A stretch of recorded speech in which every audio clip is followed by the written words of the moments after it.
It's, you killed it, they killed it by, They were playing with pencils. From a little alligator to bite it and pick him up. They figured the graphite got him eventually. are we ready to go? He had him in the bathtub. Ready to go? Welcome to the Piqua City Commission. This is our regular meeting, rescheduled for Monday night, August 3rd. It's 5:30 p.m., and we will call the meeting to order. We'll start by saying the Pledge of Allegiance. I pledge allegiance to the flag of the United States of America and to the republic for which it stands, one nation, under God, indivisible, and liberty and justice for all. My ringer off again, and then tomorrow I'll forget to turn it on till about noon and miss. Would the clerk call the roll, please? Commissioner Simmons. Here. Commissioner Walker. Here. Mayor Vetter. Aye. Here. Commissioner Wade. Here. Commissioner DeBras. Here. Next, we will consider an adjournment to executive session. Mr. Mayor, I move that we move to executive session. Second. Moved and seconded. We'll have a roll call on that motion, please. Commissioner Simmons. Aye. Commissioner Walker. Aye. Mayor Vetter. Aye. Commissioner Wade. Aye. Commissioner DeBras. Aye. We will consider the appointment, employment, dismissal, discipline, and compensation of the city manager or city clerk. We're now in executive session.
Are the mics on now? Back there? They are. Thank you. We are back from executive session, and we'll need a roll call vote to leave executive session. All right, I guess start with the motion. Someone's got a Motion. I make a motion to adjourn from executive session. Second. Moved and seconded. We'll have a roll call to leave executive session. Commissioner Simmons. Aye. Commissioner Walker. Aye. Mayor Vetter. Aye. Commissioner Wade. Aye. Commissioner DeBras. Aye.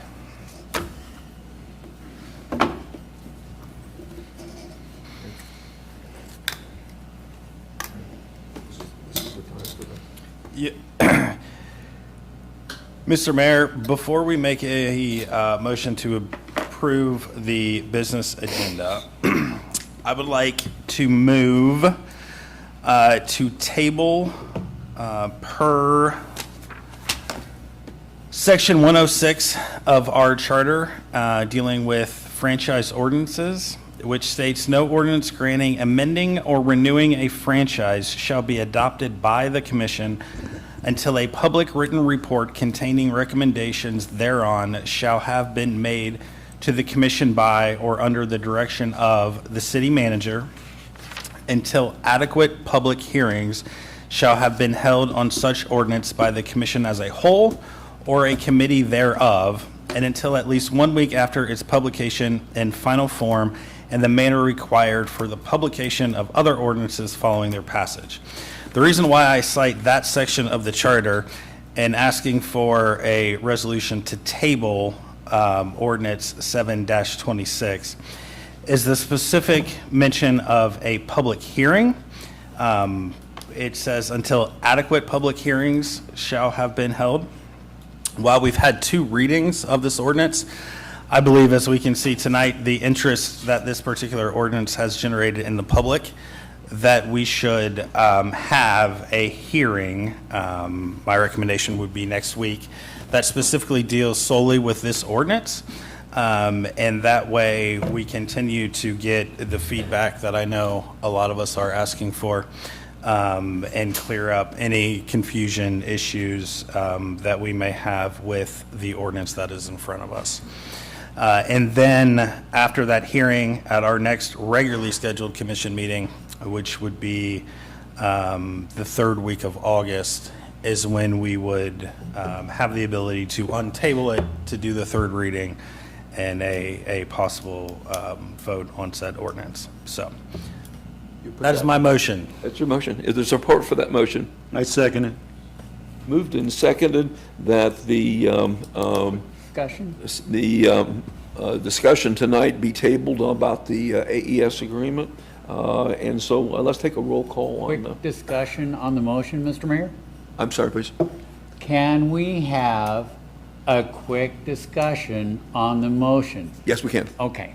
So from what I've heard from folks, and I'm pretty sure they're correct, is that we can't, once we have the 3rd reading, we can't do any amendments. So if these hearings come up with an amendment or something to amend that, can it be amended and then brought to us for the 3rd reading then? That is my understanding. Yes, it could be amended for the 3rd hearing as long as there's 10 days after the passage of the ordinance.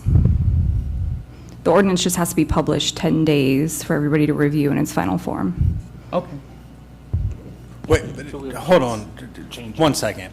You're asking if this hearing Right. results in amending the ordinance. Right. Are we able to amend it when it comes back for the 3rd reading as a result of what happens at the hearing? Would we be able to amend it At the 3rd hearing? at the 3rd hearing? No. You would need to amend it as a result of that hearing, or if you wanted to amend it, then we would need to have another hearing after that. So we could decide after the hearing. To amend it, she said, okay, so if we decide to amend it, then we make the amendments to it, it gets published, and then 10 days later, we can vote on it. Is that correct?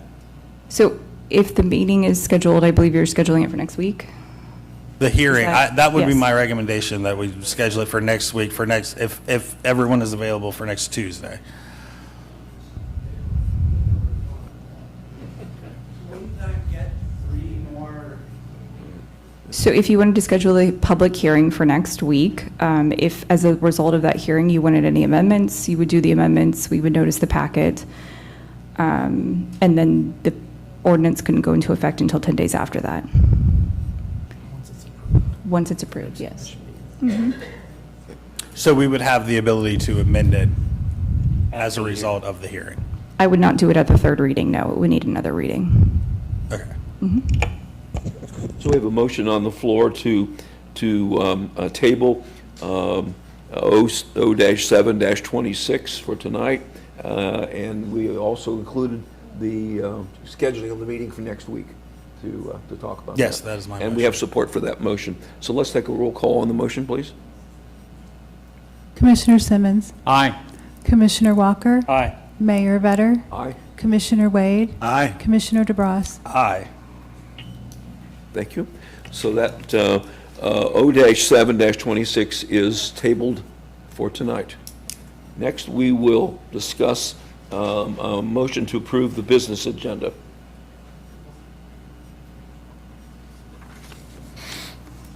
Mr. Mayor, I would move that we approve the business agenda as amended. Support for that motion? Second. Moved and seconded that the business agenda be approved as amended. All those in favor signify by saying aye. Aye. Opposed, same sign. The motion is approved. Next, we will look at the minutes. I think we have two sets of minutes that we need to deal with. And so we have the July 7th minutes. Let's take them. Make a motion to untable those minutes. Is there support for that motion to untable? Second. Moved and seconded that we untable the minutes from the July 7th meeting and the executive session. All those in favor signify by saying aye. Aye. Opposed, same sign. I'm abstaining because I wasn't at that meeting. The motion to approve those minutes is untabled.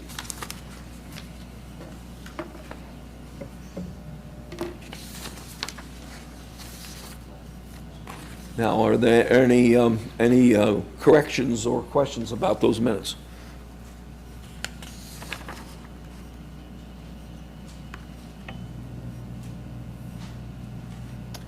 Hearing none, we'll ask for approval of minutes from July 7, 2026 Commission meeting and July 8, 2026 executive session, As amended? as amended. As amended. Is there support to approve Second. those minutes? Was the amendment? Oh, it should have been sitting on top of your thing here. Let's back One up. was about O-7-26. One was about R-80-26. But I thought that was from the 7th, not, I thought we were on the 21st. Right, that was the 27th. about Let's see, oh, we didn't have one Yeah. any for the, oh, the 7/21 meeting, Commissioner Simmons said he was in receipt of a letter from a concerned citizen, and Commissioner DeBras specifically said, Mr. Yenny, I did not receive a copy of that email and therefore do not know what specifically Mr. Yenny was referring to. I did not receive any feedback, so these are my suggestions after reviewing the video again. So at this point, we're looking at the minutes of July 7 and July 8 only. Are you making a motion that we Just approve? reading of- the amendments. I know, Right. but the amendment is not part of our minutes at this point. Right. Yeah. So you're wanting to include that amendment to the meeting? Right, you said I said as amended, yes, please. Okay. Are we supporting that? I believe procedurally you have to make a motion to amend the amendments to. I move that we add the amendments to these, to our minutes. Okay. Second. Moved and seconded that the minutes for July 7 and July 8 be amended as per the memo that Mr. Simmons referenced. All those in favor of that motion signify by saying aye. Aye. Opposed, same sign. Abstained. So those minutes are approved as amended. Now we'll look at the minutes of the July 21 meeting and executive session, and the regular city commission meeting from that night. Is there support for those minutes? Mr. Mayor, I move that we approve the minutes from the July 20. Mr. Mayor, you should have some comment cards. Yeah, I do have. Thank you. There it is. Jonathan, come on up. I had it here and I skipped over. Sorry. All good. Thank you, Mr. Mayor, Commissioners. One question in the minutes for the meeting of the, don't want to mess up on you here, the 21st, for Resolution R-82-26. The heading of that resolution is in the minutes. It does say that, that the motion carried. However, I would point out that the resolution that was printed for you at the last minute actually had no operative clauses in the resolution. If anybody wants a copy, they can have it. Thank you. If you want one here. Thank you.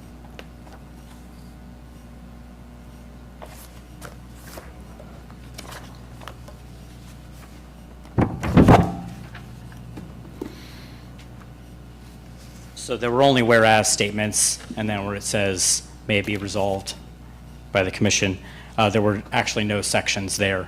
So it appears that you guys just passed a blank resolution. So I'm questioning whether or not that, that was valid at the last meeting. Thank you. Questions from commission about the minutes of July 21? Given that we weren't able to get any further date information. Yeah, but we're going to consider approving the minutes, and so Right. is this concern something that you want to address at this point? Yes.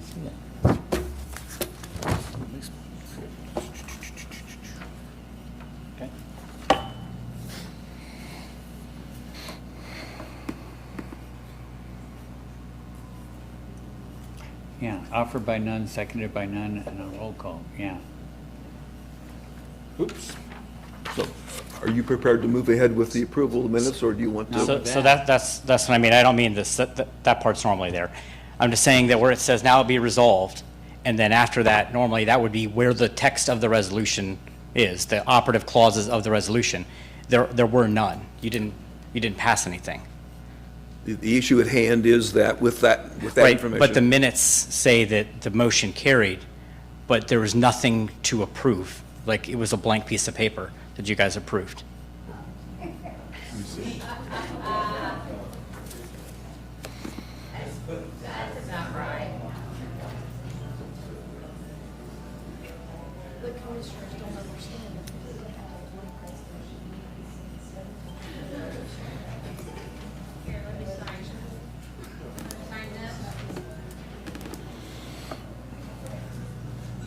So I'm still not sure what he's talking So about. one alternative is to table the minutes from that meeting and go back and adjust and do that. Are you making that motion?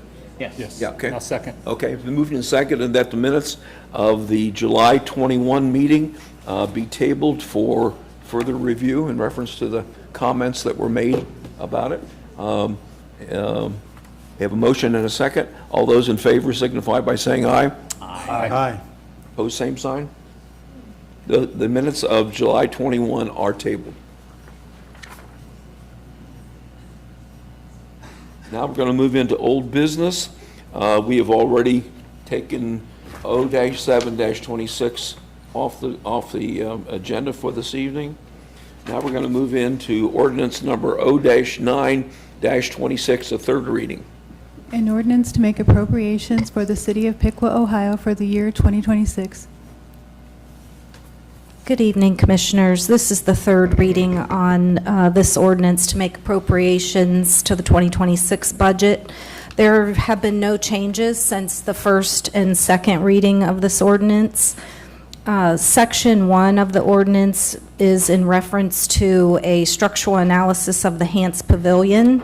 Section 2 is additional IT needs, which included security cameras and backup data needs. Section 3 is in reference to the increase in electric transmission costs, which the city has no control over. Section 4 was in relation to vehicle repair needs for the fire department. Section 5 was vehicle repair needs for the police department.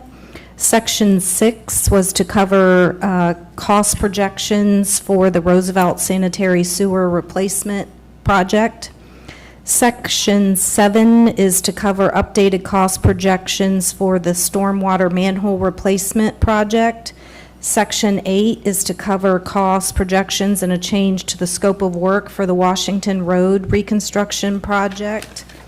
And Section 9 is in regards to the generator at the water treatment plant and the low-level dam removal project. And Section 10 was in relation to the vacancy of the finance director position. I have a couple of comment cards in reference to this ordinance. The first is from Valerie Mulligan.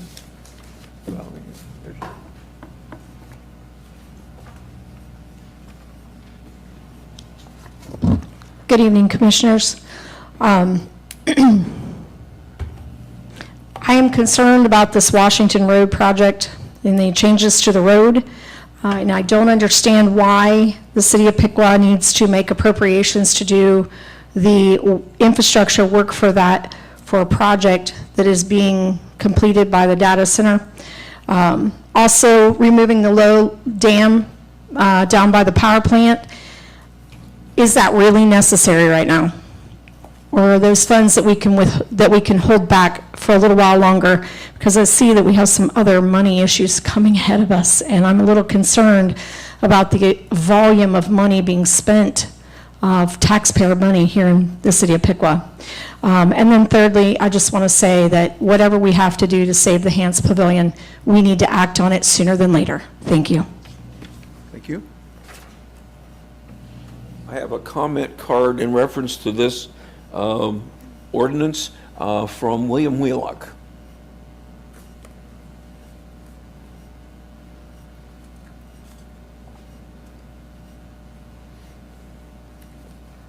I don't think you guys need to be passing any kind of ordinances. Your house is out of order completely. From what Mr. Wessels pointed out the last two times, from financials to minutes, your law director is advising our interim city manager to tell you guys that $30,000 is too much to do an audit. Section 44, subsection B, B of your own charter says otherwise. I mean, you guys corrupt? What's going on here? Because it very much seems like that to the general public, period. Get your house in order. If I were you, I'd stand up and resign. Goes all the way across the room, elected to paid. It's pathetic. I have a comment card from Soleil Larkin. I believe it's pronounced Larkson. Larkson? Sorry. You are requesting more appropriations tonight. This is the third reading. This ordinance must be voted down and all spending suspended until 5 external audits are conducted for the 5 officials that have resigned from the city of Piqua in the last number of months.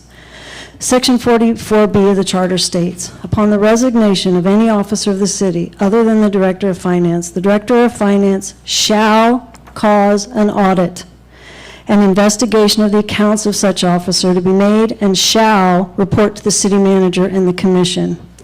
In the case of the resignation of the Director of Finance, the city manager shall cause an audit to be made of his accounts.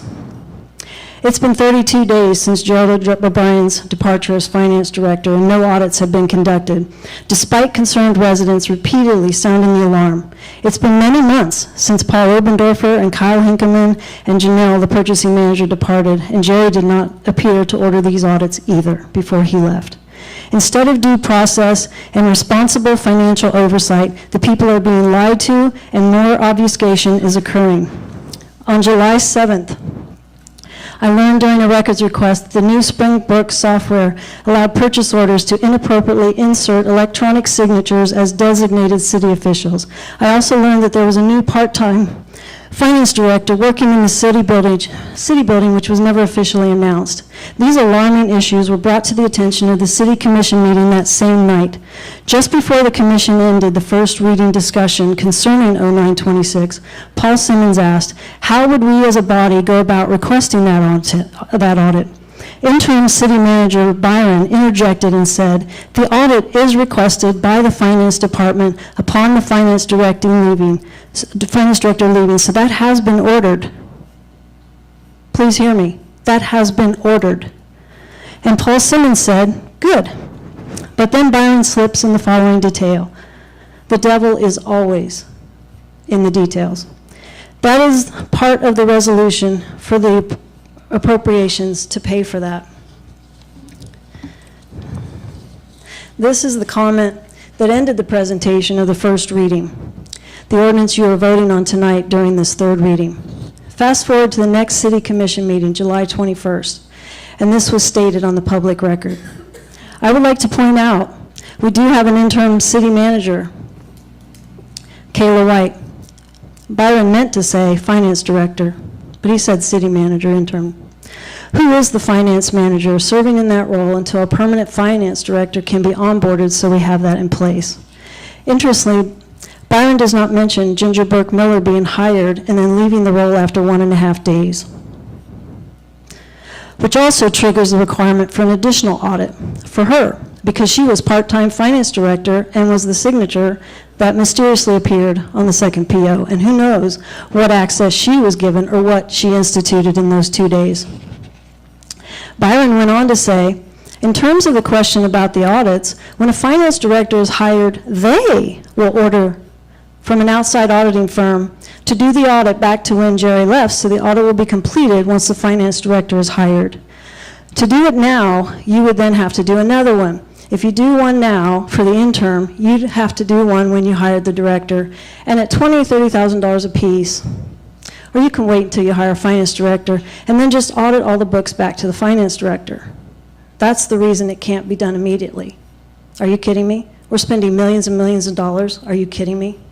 The people demand their audits. Do not be mistaken. The people are here and we have spoken. Byron went on to say, it alarms me that not a single commissioner had any additional comments or questions after hearing this plan about the audits. You guys all stayed silent. To propose that this city's finance department is capable of performing an internal audit demonstrates how lawless things have become in the city of Piqua. I will ask the questions that should have been asked last month. If the finance department requested the audits, as Rick Byron stated on July 7th to get the discussion to end that day, who from the finance department ordered them? Have we seen that documentation? That audit was on the way, according to Byron. Shut you guys all down. Jerry O'Brien should have already requested audits for Paul, Kyle, and Janelle prior to leaving, yet it appears that was not done. Additionally, the charter states that the city manager requests the audit when the finance director leaves, yet Byron is deferring to the finance department. So what actually happened? Who ordered what and when? Who ordered what and when? Your time has expired.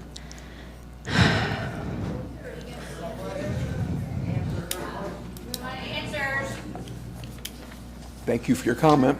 I have a comment card from Kim Heisler. No answers?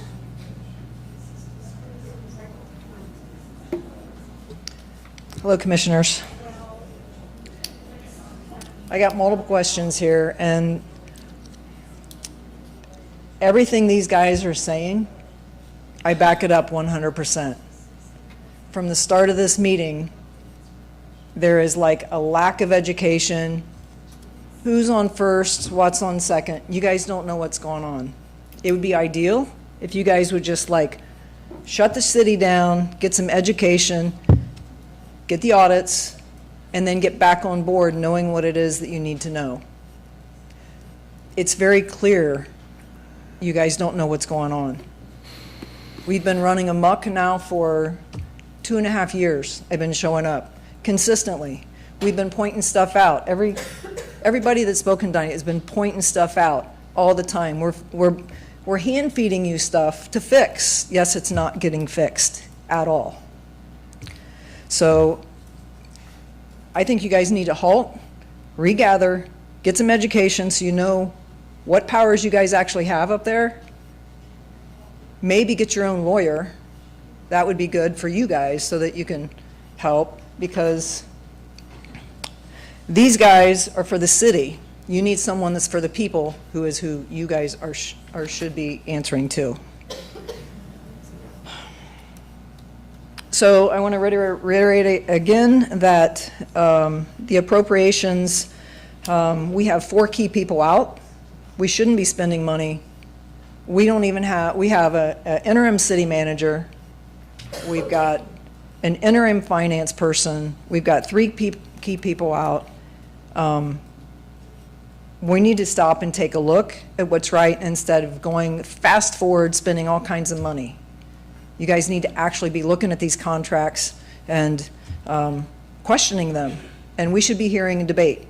I mean, it's so frustrating. So another thing also, you tabled the AES thing, that's great. These people probably came because of that. So it would be fantastic if you guys would allow us to speak, because that's why they showed up. Granted, it's coming up again. You guys are thinking about amending it, that's great. But hear what these guys have to say, instead of postponing it when they may not be able to make it, when maybe our voices won't be heard. I mean, you said hearing. I don't know if that just means we get to sit here and hear your deliberation, or if we can participate, but this is a forum we can participate. I think that would be great if you guys would, you have the power to open it back up to hear what needs to be said, that you can then add so that you can amend it the way the people would like to have it. That would be fantastic. So again, we're off the guardrails. We need to stop, slow down. We need to get education. I don't know how that works. I don't know what that looks like, but it's clear we're like a laughing stock, and sometimes this is better than Netflix, guys. It's crazy how lackadaisical stuff is happening. It shouldn't be that way. The citizens shouldn't be telling you guys, here's the problems for you guys to fix. You should be finding those out yourself, or at least asking questions. Having a few answers to some of these questions would be fantastic too. Anything. Yet, it's our time, and you guys got ears to hear. That's great. We would like to have some feedback.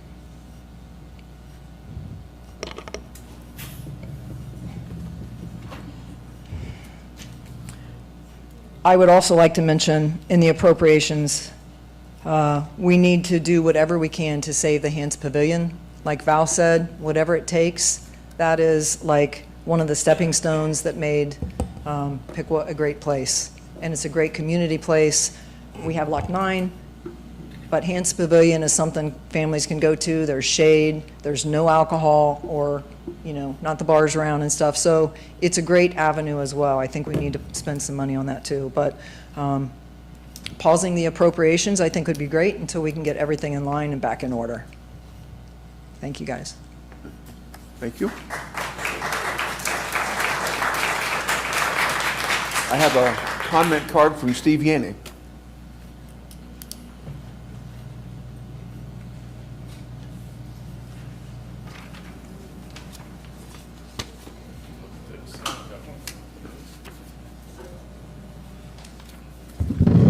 So I didn't speak at the last 2 meetings because I spoke on quite a few other things. I ask you right now to table this. We put in a records request. It was pretty extensive. There was quite a few records that came back, but we didn't get them all. And you guys should have been supplied all the records that we requested. One of the things we requested was the explanation for the power. And as you recall, this was introduced on 7/7, July 7th meeting. And you can see right here that they generated a letter from Sawville to R.J. Monier on the 15th, 8 days after this ordinance was introduced. And it's interesting. It's a tough read, but I made it an easy read, and I'll give you this after the meeting. $1,000 over here, Frank, follow along. $1 million is going toward more than we paid last year for AES to transmit power for us. $1 million. The difference between last year and this year. It's been going up since 2020 at a rate of 25% compounded every year, roughly. That's what it says in this very complicated document. Also, she said the extreme weather event was 400K. Well, actually, it was over 500K. And the 600K is basically for grid insurance. Anyway, I'll explain this. It's pretty complicated, but this makes it pretty easy.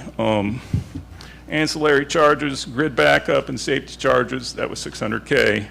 The 500K was basically for, there's so much congestion when you have a weather event, and that's what the 500K, but the $1 million out of the 2.1, that's 2.1 total, was for, just they raised the price to transmit power. We don't have the lines going, and so they had to raise the price on us.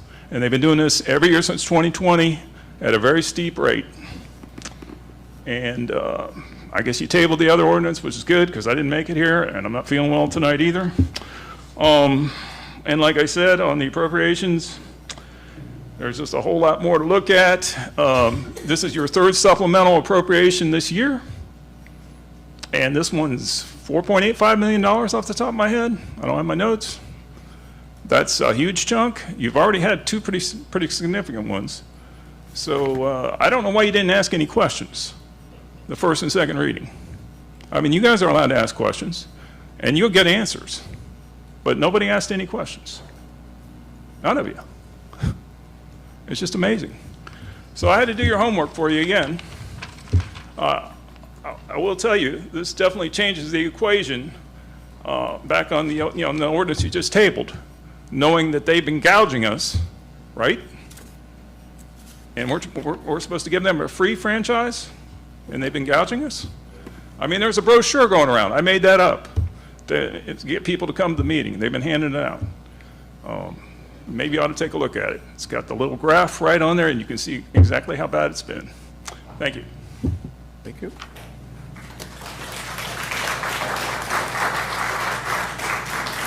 I believe that's the final public comment card I have for O-9-26. Are there comments, questions from commission? Oh, you betcha.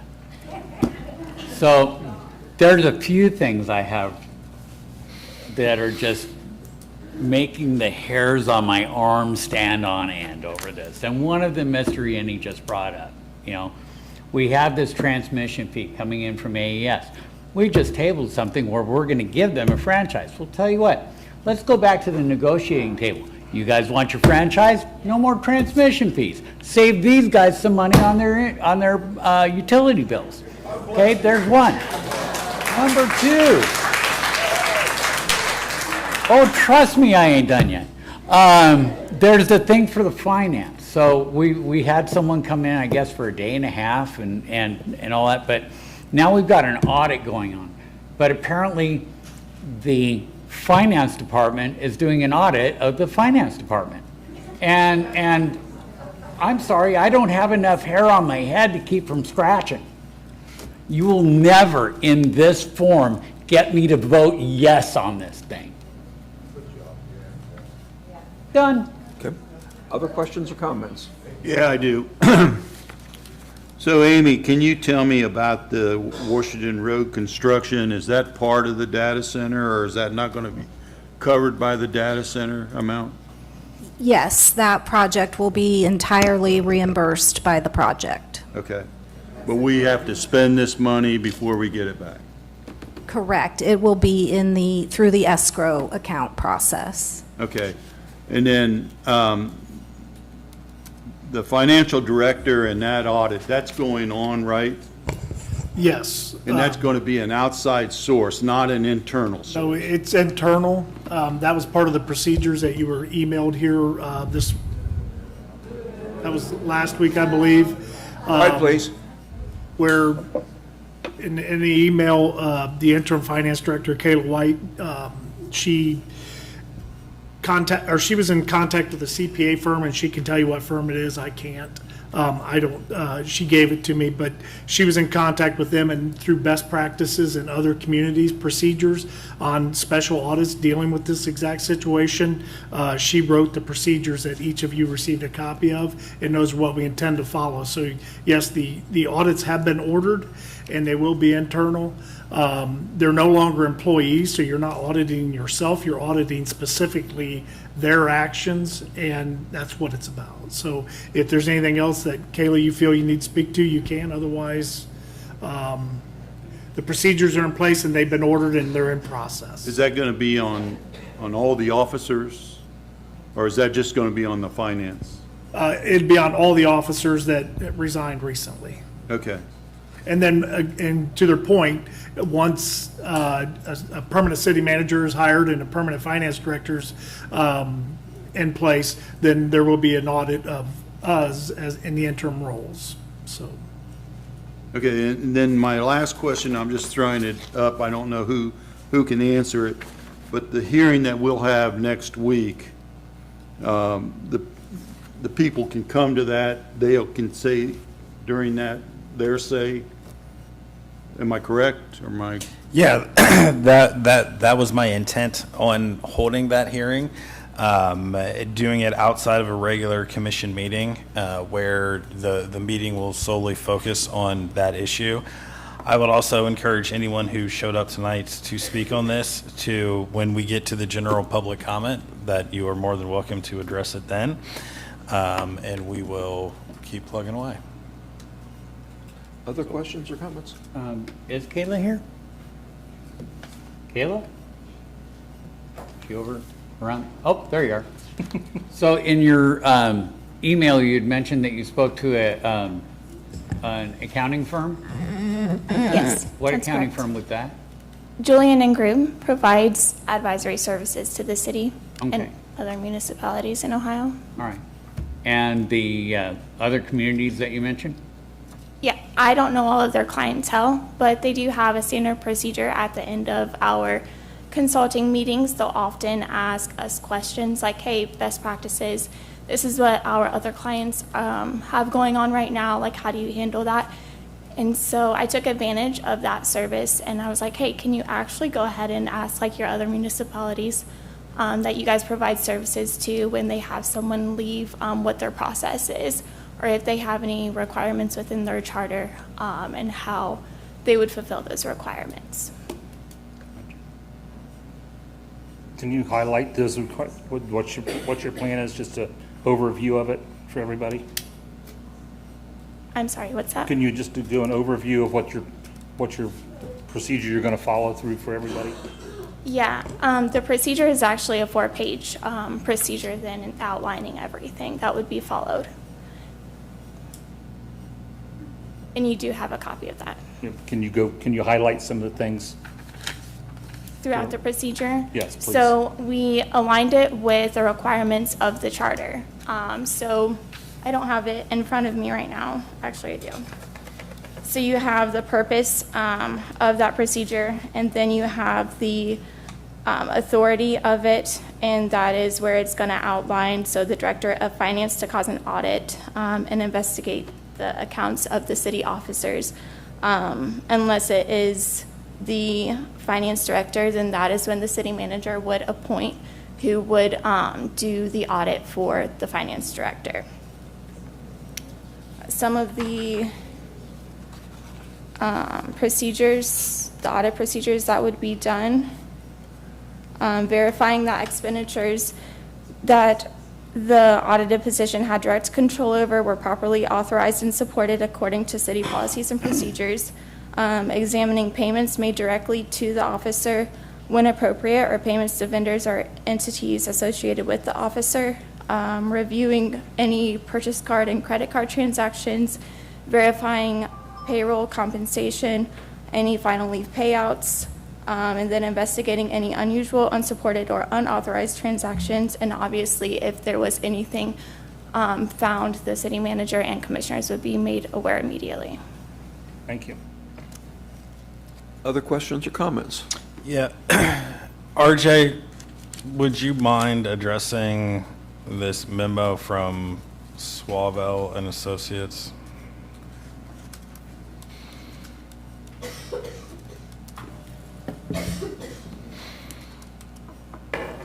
Yeah, so if you have specific questions, I guess just let me know. But basically, the memo details some of the charges that have been higher than forecasted.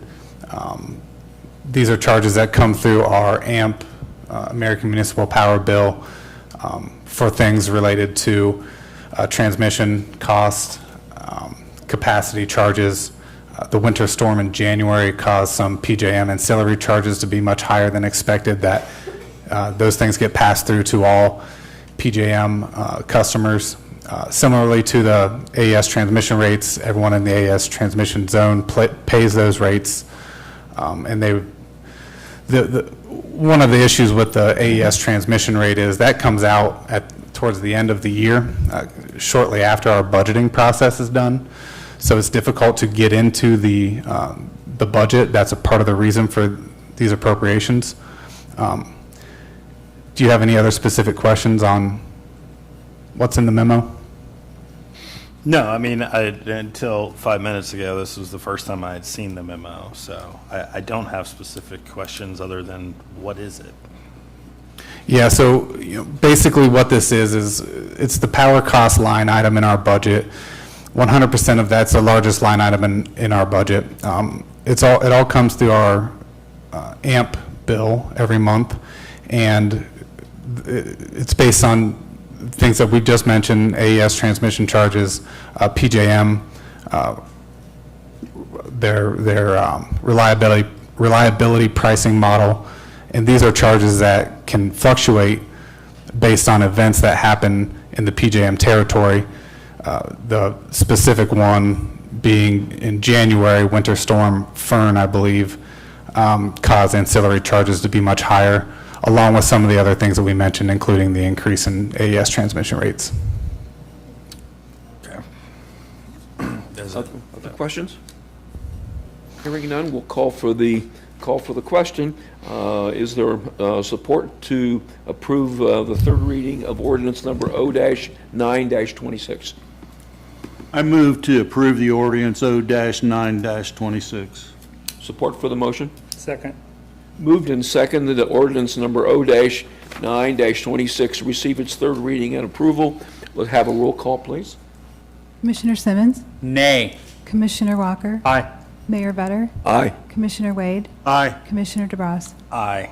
The ordinance is approved. Next, we'll move on to resolution number R-81-26.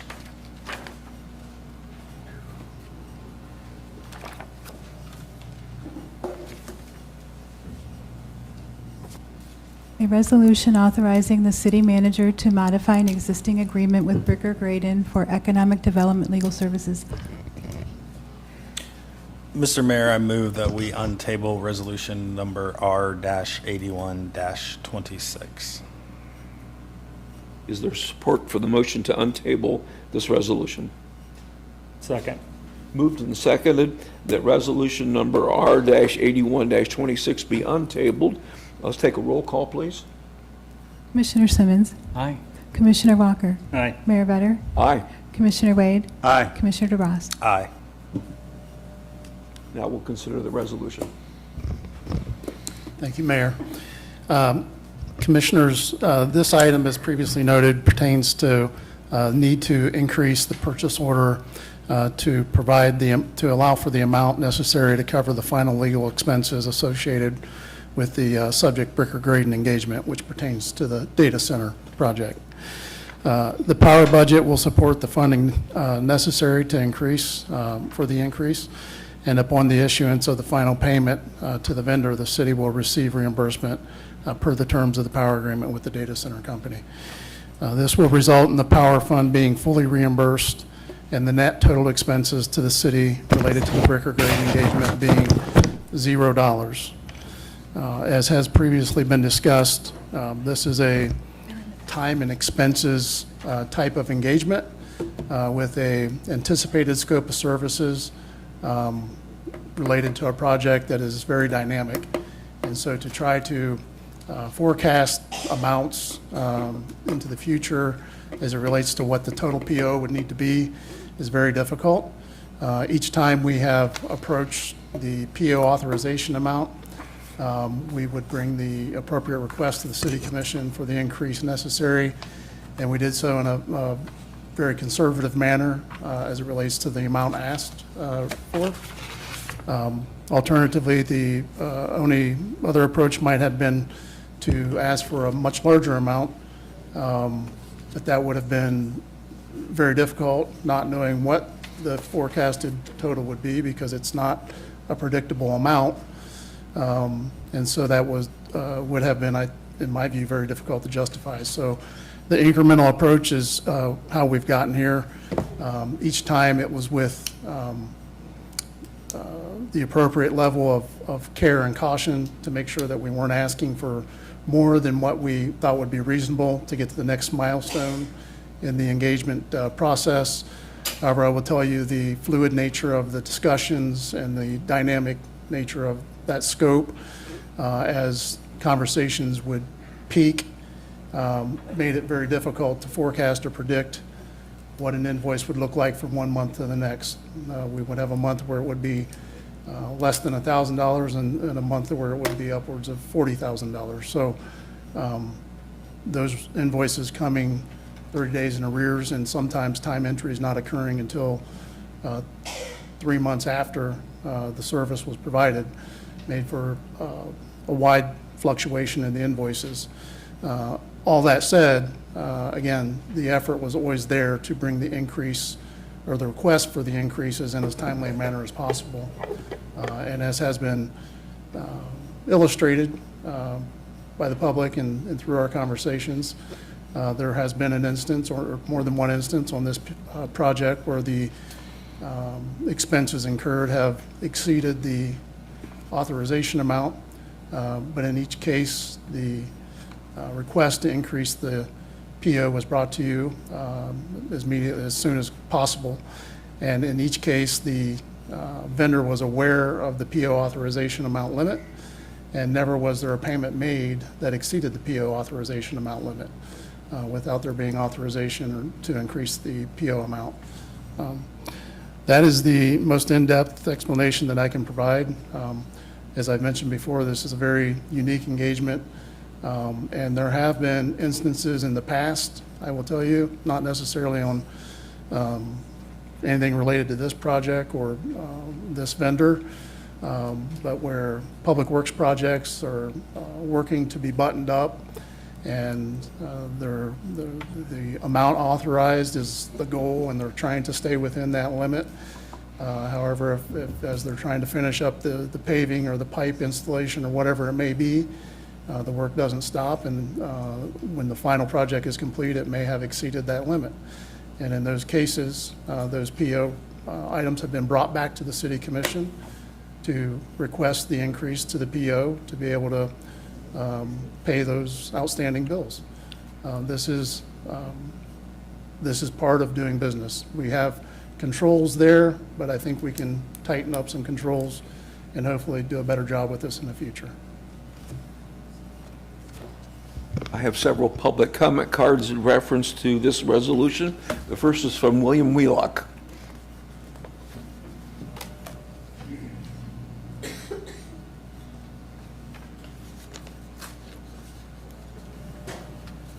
Not so funny this time when I'm up here speaking. You can't laugh at me now like you did last time. I don't see anyone else laughing too much either.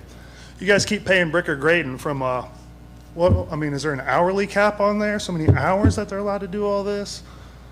You're paying them to spy on us on social media as well, the comings and going and traffic of the data center? Damn, that's rough.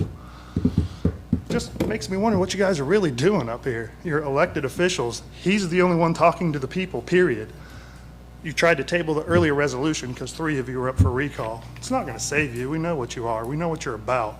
And it's a joke. It's not very good. We don't like it. It's pathetic. Very, very pathetic. Have fun, boys. Thanks. I have a public comment card from Jonathan Wessel.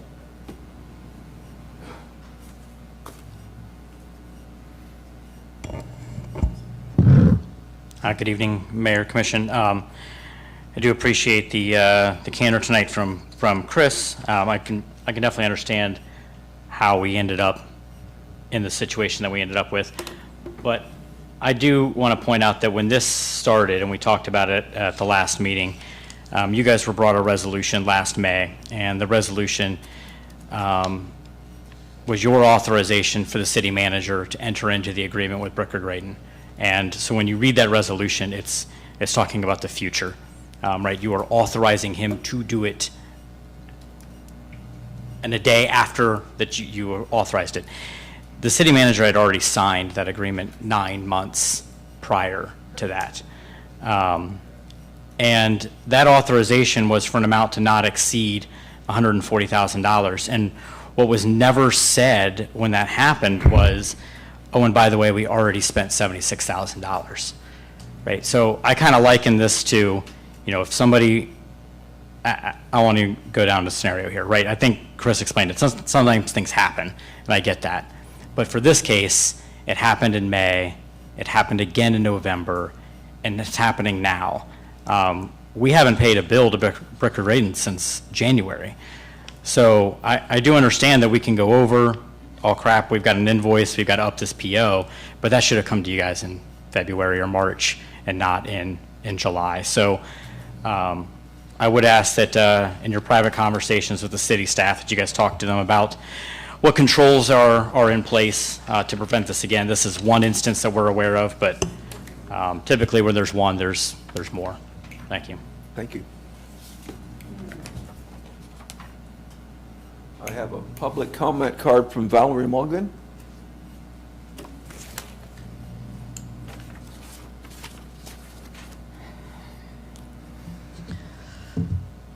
Okay. I sent a message earlier today. This law firm represented the city in battery burning. It started 10 years ago, 8 years ago, something to that effect. They did not do justice to the city, to the residents, to the community. They hid things. They were deceitful. They were unconscionable in their behavior and their action. And quite frankly, I'm kind of thinking maybe a little unlawful. Bricker Graydon is now representing supposedly the city, all of these people out here. That's who they're supposed to be representing.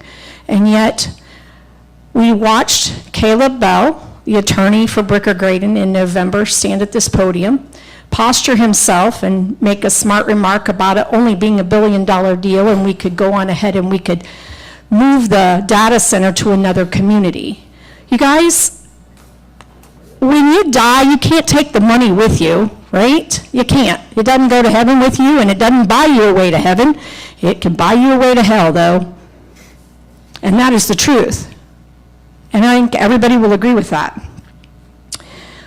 Mr. Schmeezing made a comment that sometimes we don't appropriate enough in the Public Works Department, and we go over. I would really like to say we should not compare apples to oranges. Bricker Graydon was aware of their budget, and they knew what the end game was, and they shouldn't have done any further work until there were additional appropriations made. That means that they should have come back to you in January, February, March, April, not July, and asking for more money. Where does that stop? Where does that stop? They are a law firm. They know the laws. I know the laws, and most of you have common sense enough to know the law. You don't overspend your checking account and expect that it's going to be okay. Don't overdraft your checking account and then go to the bank and say, hey, I need you to pad me for a little bit here. It's not okay, guys. Not okay. They did the work knowing the budget. They exceeded the budget, and then they put Mr. Schmeezing up here to beg you for more money. In the meantime, they're not working for the citizens when they're standing up here posturing themselves saying it's $1 billion deal, we can go somewhere else. If they were working for the city, they would say, listen, how do we make this work for your citizens? Let's have a town hall with your citizens. Let's talk to them about what we can make work here. How do we get them involved and engaged in this conversation? How do we make this happen so that we're not spending $1 million on legal fees that I understand somewhere in there they're supposed to be reimbursed to us from the data center deal, but they're not working for the data center or working for the citizens. They're working for the data center guys, and realistically, on the backside, they're working for their own pocketbook. They're not working for us, Frank. They're not working for us. I trust you. I trust you to do the right thing. They're not working for us. They're not. They're selling out our community. They're selling out our culture. They're selling out our Hans Pavilion, and they're selling out your ball field. Because that's what they need to do to make money. That's not okay. It's not okay. The city manager signed a contract with them 9 months prior to authorization, and he was not even sworn in to be your city manager. Do you understand the ramifications of that? If these citizens recall you and they go back and they file a lawsuit, think about that.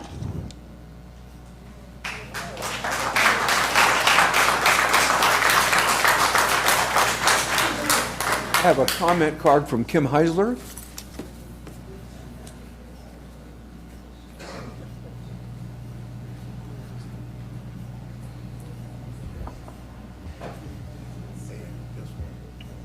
All that true. I second all that those guys have said. So I just kind of want to give you guys a recap. I just want to give you guys a recap. Bricker Graydon. Some of what Valerie says. They're the ones that helped us with the agreement for the fire training facility. It was going to bring us 300 firefighters. It was going to bring us business. It was going to be here every week. It was going to change this town. What happened? It turned into a battery burn debacle where there was no Piqua firefighters here that I know of. It was not a fire training facility for local municipalities as in regular fire training that I can tell. It turned into a only 1 or 2 site per the nation battery burn facility. I could be wrong, but I think I'm really close on that. So Bricker Graydon was involved with that. Didn't go so well. I think we signed a 20 or 25-year agreement that there's still some of that years left. I don't know what happened to that. So then comes along, Bricker Graydon is a great economic, they're like the best around changing economics and small communities and stuff like that. Here comes the data center. Hey, let's get Bricker Graydon. It was actually called Bricker Eckler at the time. They since changed to Bricker Graydon, and you guys choose them again.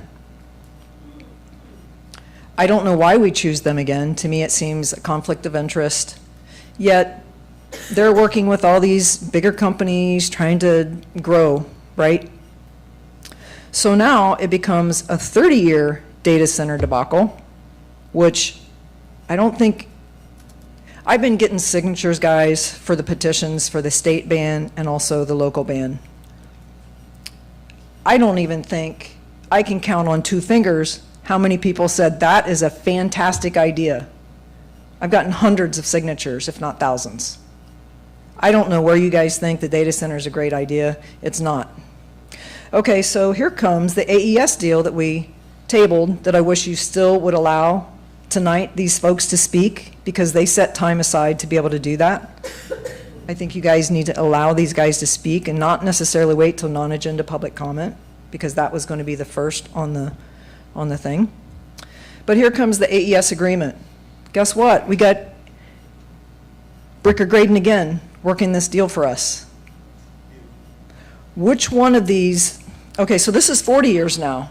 So we got 20 years for the battery burn, 30 years for the data center, and now 40 years for this AES agreement. They overly stack these agreements and contracts for the other guy with the money, not for the cities. They're not looking out for us. They're not looking out for you guys. They need to be looking out for us, and it's you guys' job to find somebody that's going to look out for us, to help us. I'd also like to know, I mean, as Chris mentioned earlier, there is errors, there's money spent before it actually came up in appropriations, but let's just back it up again to the data center. There's a mention of a NDA in there and a specific date. We request that, and what we get back is, there's no NDA with that date. What? How can that be? This is a company that helps other communities with these fantastic, great deals, and we have a contract of $1 billion company and $1 billion deal coming in that's going to make our town so great, but there's an error in there? Should we believe that? Oh no, wait, it's a Scribner's error. So we have Bricker Graydon that we're paying lots of money for to overly stack stuff, and it's totally okay to get away with a Scribner's error? Shouldn't they be better than that? We need to get somebody else, guys. These guys are not for us. Not to mention, these deals that you guys are doing sets you up and takes away your legislative power to make any no votes later. 40 years, you can't say no. It's basically saying you got to say yes to this stuff. Your time is up. Thank you. I have a comment card from Tyler Barhorse.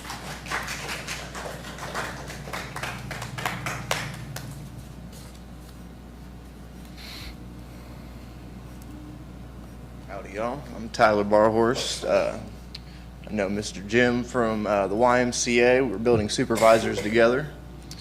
For the past 10 years, I've been very dedicated to health and fitness, studying it, basketball as well. The late, great Kobe Bryant would say, foundation is a key thing to build on, which we are not doing. Statistically,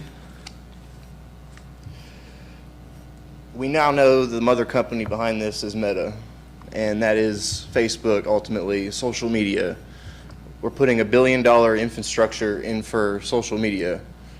The real estate for the next generation, where the money is going to be capitalized, is the attention span. And the younger generation is kind of addicted to technology as it is. That's a weak foundation that we're already trying to build $1 billion infrastructure on. So we need to take a step back, like they were saying, and maybe put hundreds of thousands of dollars in regenerative farming, things that will, I don't know about you, but every time I go to Walmart, I'm spending $200 as soon as I walk in there. I was only supposed to get like a couple things. As a young father, it's hard to live enough, and with all these bills, it's getting pretty bad.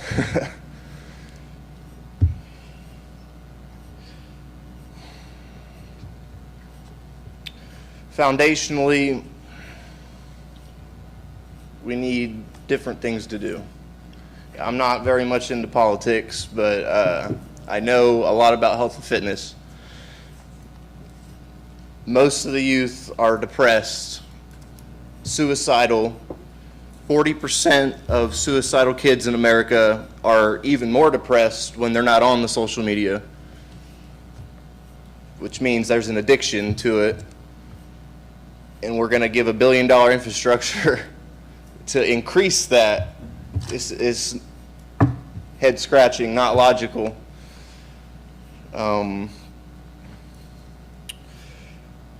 Chinese medicine, we need to look into that as well. Eastern civilization, they have it right. John D. Rockefeller wanted a nation full of workers, not a nation full of thinkers, and that is the knowledge that we are still going on in our school districts. Guys, just be more creative. I'm not much of a public speaker, but for me to be up here, something's wrong. Thank you.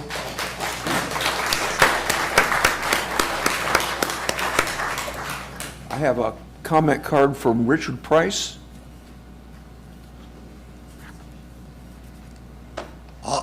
No reason for me to reiterate what Kim and the others have said.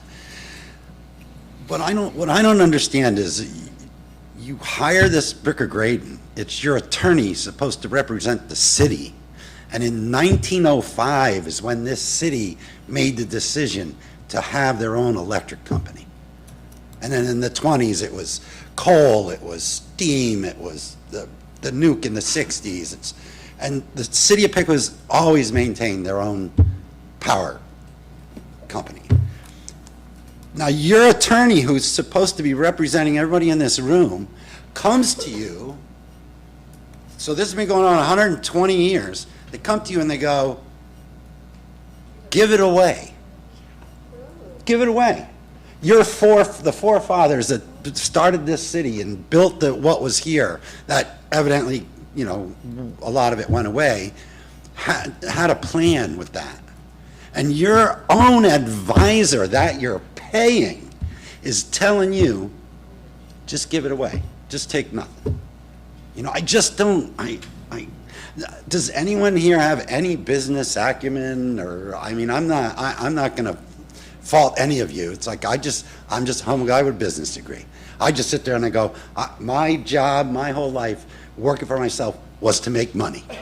And no matter what it costs to put the transmission line to the data center, that's not on the city of Piqua. The only thing the city of Piqua has is the right to collect some money. Now, the data center is going to use almost as much money, as much power, as the entire city of Piqua. And it should be, if you don't want it to run through your power company and all it's going to do is be a bill to them and you collect your money, they can get their power somewhere else. Oh, wait a minute. No, they can't. And you think AES is going to say, we're not going to put the power line in because it's going to go through the city of Piqua Electric Company? And then you're talking about overages on the power and where we're going to get it from. It's like they're going to bring it into town. You're just signing off on the dotted line to say, just come on in and make, I think you said it was like $40 billion over the, 40 or 50 billion over the course of the contract. And your attorney that's advising you is telling you, just sign it off and give it away. I think if those guys are mayors of this city on the wall over there, I think they're all rolling. I bet we could go over to the cemetery now and see dirt coming up. Going, what the hell are these guys doing? I just don't understand it. And then you get a full house because everybody in this room is concerned about you giving this away, something that every official in this town through history for 100 years has said, we're going to keep our own power company. And you guys are going to swipe the pen and give it away. I don't know how, I don't know how you can do it. It's like you're a businessman. Think like a businessman. This is like major amount of money that the data center has no choice but to let it roll through the city of Piqua and we just scrape the gravy off the top. And how your attorney, let alone yourselves, could agree to this it should be criminal. Like it really should be criminal. It's like everyone before you has fought to keep this power company the way it is. And you're going to stroke the pen and give away the most profitable customer you ever could have. And tell me if I'm wrong. The city of Piqua isn't paying for that transmission line to come. That's the data center. The only difference is that you want to give away all the profit. Because Bricker Graydon, can't imagine, is advising you to sign this contract. I just don't, I think you really should reassess your representation. As far as them overrun on a bill and stuff like that, well, that's business, happens in every business. It happens when you get the contractor to come and put the roof on your house, and you need 5 boards on the roof. Oh, you went over. It's just that you're adding 3 zeros to it. But I understand that. I don't argue with that. I argue with Bricker Graydon's representation, and who are they really representing? And if you guys are going to sit there and think that they're actually really operating in your best interest, look at 100 years of history with the power department that you're just willing to give away. And really think about it. Thanks for your time. Thank you.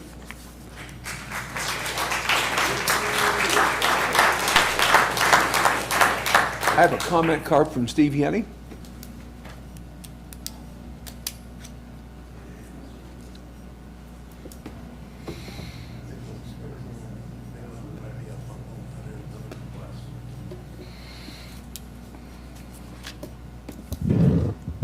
So, the story changes again tonight. Get a different explanation. There was public records request filled since the last meeting, and there's a video out online. I didn't put it together, but it is on my YouTube channel. You might want to watch that, because that's what really happened behind the scenes. It's totally based on the public records request. There's a repository where you can download all the files. But it would take you a long time to understand it. So this is from the developer agreement, or development agreement, and section 11.16 has a bunch of code in it that violates the Ohio Revised Code. It's right here. Yeah, that's the part where they have to give the company 5 business days, the data center, 5 business days advance notice on any request that they get for public records, and then the company gets to participate in the response to the person that requested the records. That's not legal. In the ordinance that you tabled tonight, there's a mistake in it. And it's right here. At the top, it says, now be it ordained by the commission, and then right below that, it says, now be it resolved. Well, it's an ordinance, so there shouldn't be anything, there shouldn't be a second line about being resolved. So I don't know if that's a Bricker-Graydon mistake, but there sure are a lot of mistakes in the contracts, including the electric services agreement. I've got 3 pages on that. I held it up at the last meeting. I'm welcome to give it to you. But I don't email you guys anything anymore because you never respond, you never react. Why should I bother? I mean, I'm very sick, and I think you know that. I could barely get to this meeting. I had to park clear down in the other lot where those bars are. So I'm having a very hard time today.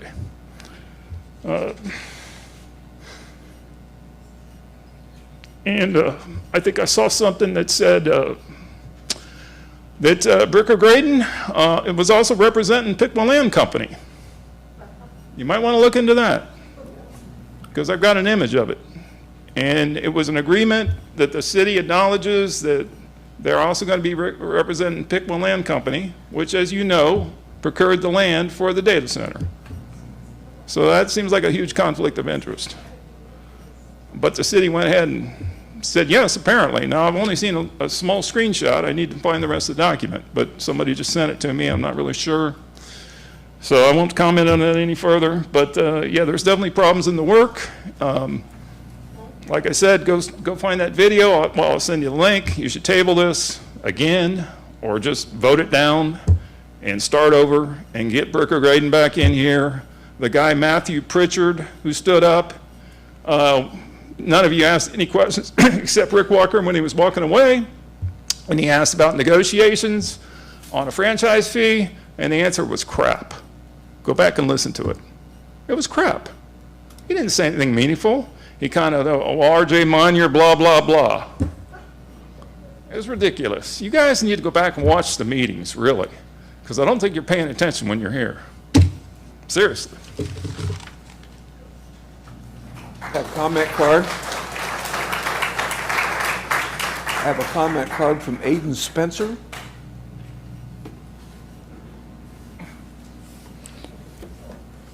All right, well, I've never done one of these, and I don't know how good I'll be at it, but it's really important, so I'll do it. So I see a dark pattern here in your ordinances and resolutions. They're all small steps to get to the bigger picture done. And these small steps, I see, they're equivalent of going into your own house, wrecking the entire place, and then calling it good, because Piqua is our home. And just because you got your own home doesn't mean the outside isn't. Do y'all just go into your house and just wreck the whole thing and call it good? It doesn't make any sense. The data center will devastate Piqua. Animals will die, air quality will go down, the water supply will get contaminated, the electric bill will triple. Y'all live in Piqua, so you just wreck your own house? It doesn't make any sense to me. It's very important, so that's why I showed up. Thank you. Thank you. I have a comment card from Soleil Larkson.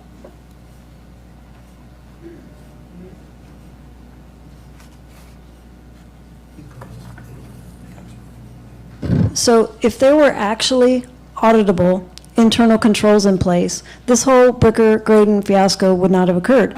Now, the city is going to, the way Chris framed it tonight, he's trying to make y'all believe this is a one-off. Well, let me give you number 2. You guys ready? Baker Tilly. Ginger Burke Miller. When did she start? July 6th. When is the appropriation approved? Oh, we're still working on that tonight. Money contracted, signed by Byron, July 6th. Money signed, money owed, no appropriation, no supplemental. It's on the agenda tonight. I don't have to prove it. You're here. Get the contract. Look it up. Happens all the time. This is not a one-off. Kayla is a part of the department that is creating the problems. She implemented Springbrook. She got a big bonus for it, a nice $1,000 kick from Obendorfer. She doesn't know how to do internal controls. She has a Master of Accountancy, which teaches you how to take the CPA exam. Maybe you guys don't know that. She has a regular bachelor's. I have a CPA. I didn't keep it active. Passed it the first time. Worked for Arthur Anderson. #1 accounting firm in the world. Right here in Dayton, Ohio.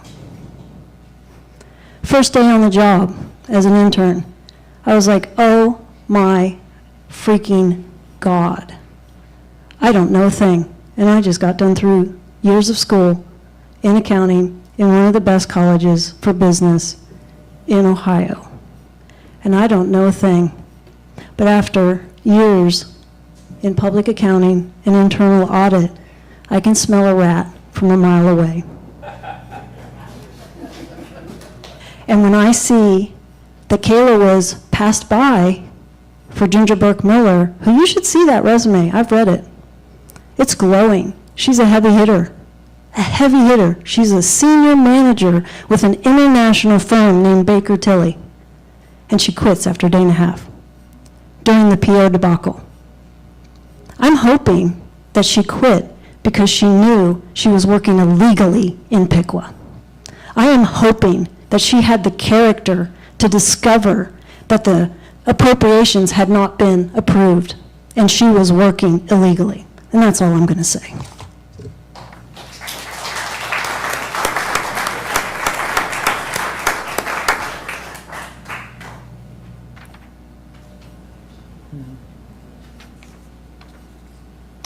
And I have a public comment card from Tom Lillicrap.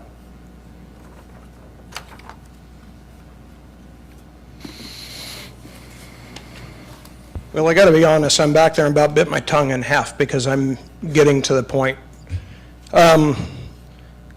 One thing before we start modifying agreements and contracts, we probably need to fully read those, because I will guarantee you that the dealing that I had a couple weeks ago, not one of you read it, because it was tabled, and the exact same contract was brought back to you. That's concerning. And if Mr. Smeezing is the one that keeps reviewing and writing these contracts, that's a problem. I also would like to make mention, back in 2017, we had somebody who was a big advocate of farm to table. How the hell are we going to have a farm to table when we're giving all of our land away?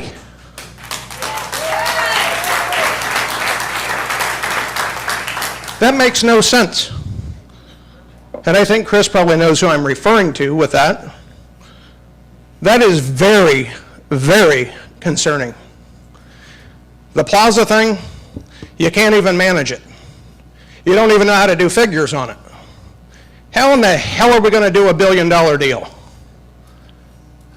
That was something that all of us could understand. We're all still scratching our heads and our asses because we can't figure out what just happened. This is unbelievable. This is unbelievable that there's one or two individuals that can control the city to the level they're controlling it. There will be more to come, and trust me, I'll be watching the numbers on that Fort Piqua Plaza real close, because I'm not sure, I may probably make this public. I wasn't going to wait till public comment. The slideshow that was put up, the $50,000 number, I never requested $50,000, but the city of Piqua is going to pay for all those repairs that need done. That might be about what the cost of those are. I'm glad we made that public, Chris, and you didn't want to make that slideshow public, but I made that public for us. So there's going to be multiple people and multiple eyes on this, and we're going to do some numbers because it's going to cost the city a hell of a lot of money. If this guy keeps negotiating deals, we're in trouble.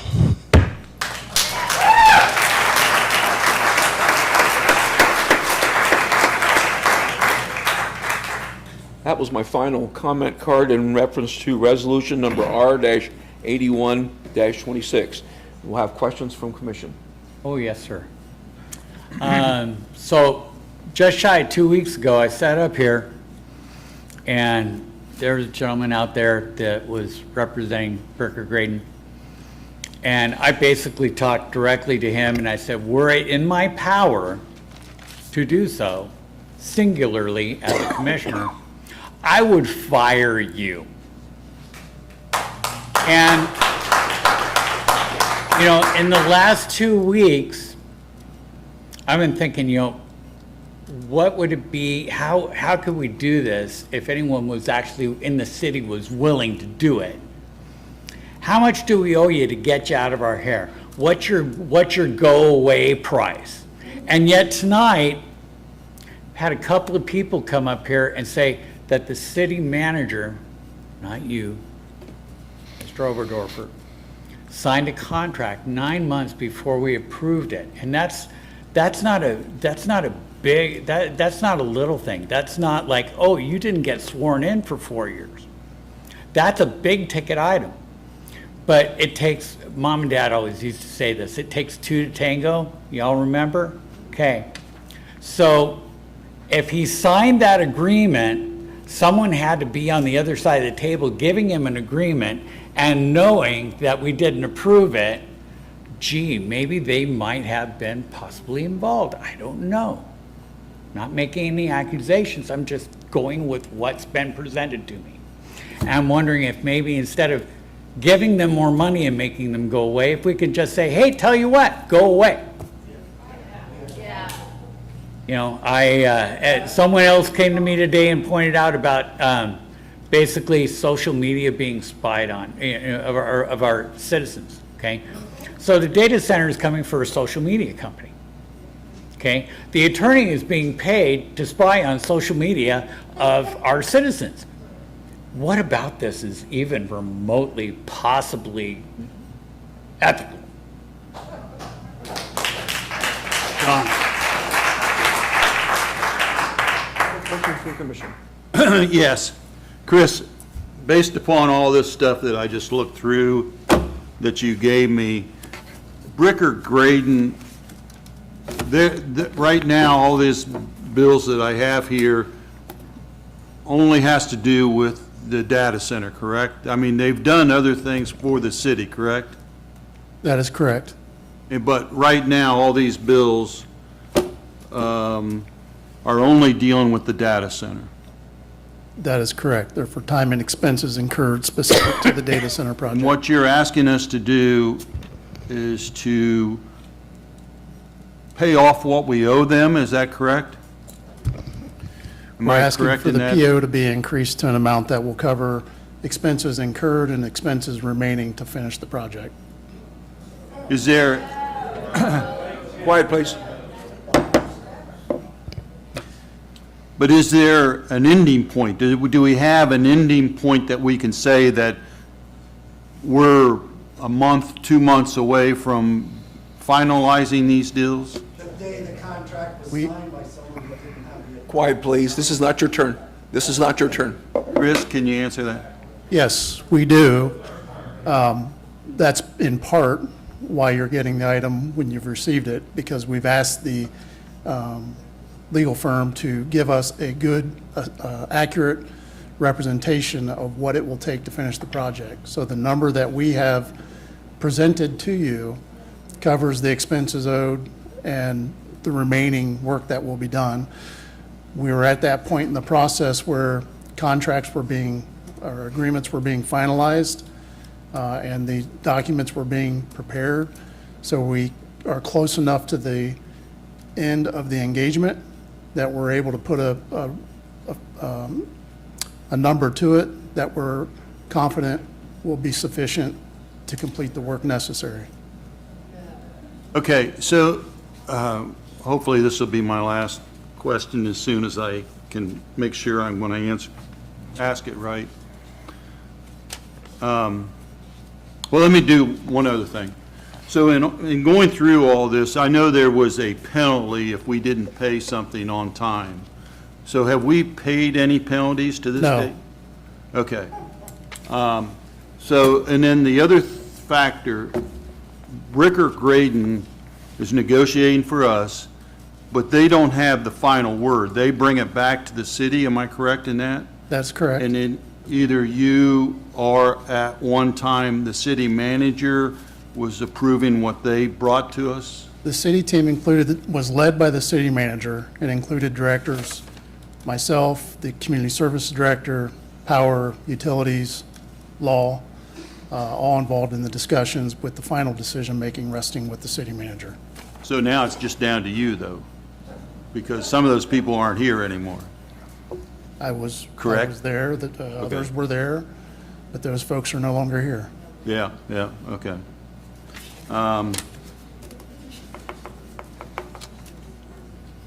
Yeah, I'm not a fan of Bricker Graydon based upon what I read, but if it means that we're paying them off, if that's what this resolution is, I'm for it. So just to get them paid off and get the end results.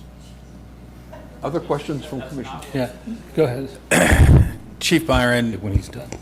I know back when this conversation initially started, there were issues with the PO and increases in that, and I believe that you have sent us something addressing that process. Would you mind sharing what that is?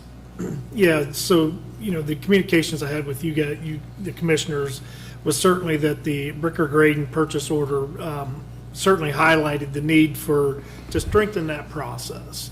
So, again, I've directed Kayla White, the interim finance director, to establish a new process for issuing of purchase orders, hoping to identify the opportunity for improvements, and the sole focus being, or the main focus being, developing a better notification process, hopefully within the Springbrook software that we use, to alert staff when a purchase order is approaching the authorized funding limit.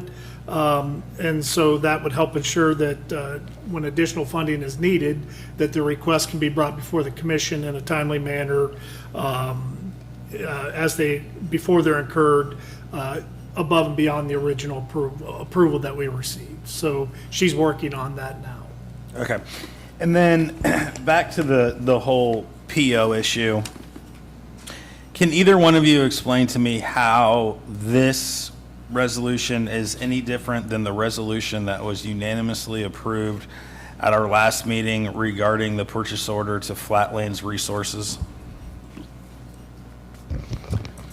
There isn't a significant difference. They're very similar in that the cost of the work increased and it became necessary to increase the PO to cover the expenses incurred and to be incurred to complete the project. Okay. And then my last question is, the original scope of work that was provided by Bricker and Graydon that mentioned something to the effect of monitoring traffic or communication regarding the project. Is that still the existing scope of work that this PO covers? No, and I want to, wish I could, I'm not able to read their mind in terms of what they were referencing when they put their journal entry in there, but no one asked them to monitor internet traffic or social media traffic. I think what Quiet, please. if I were to speculate, obviously, social media traffic is there for all to view.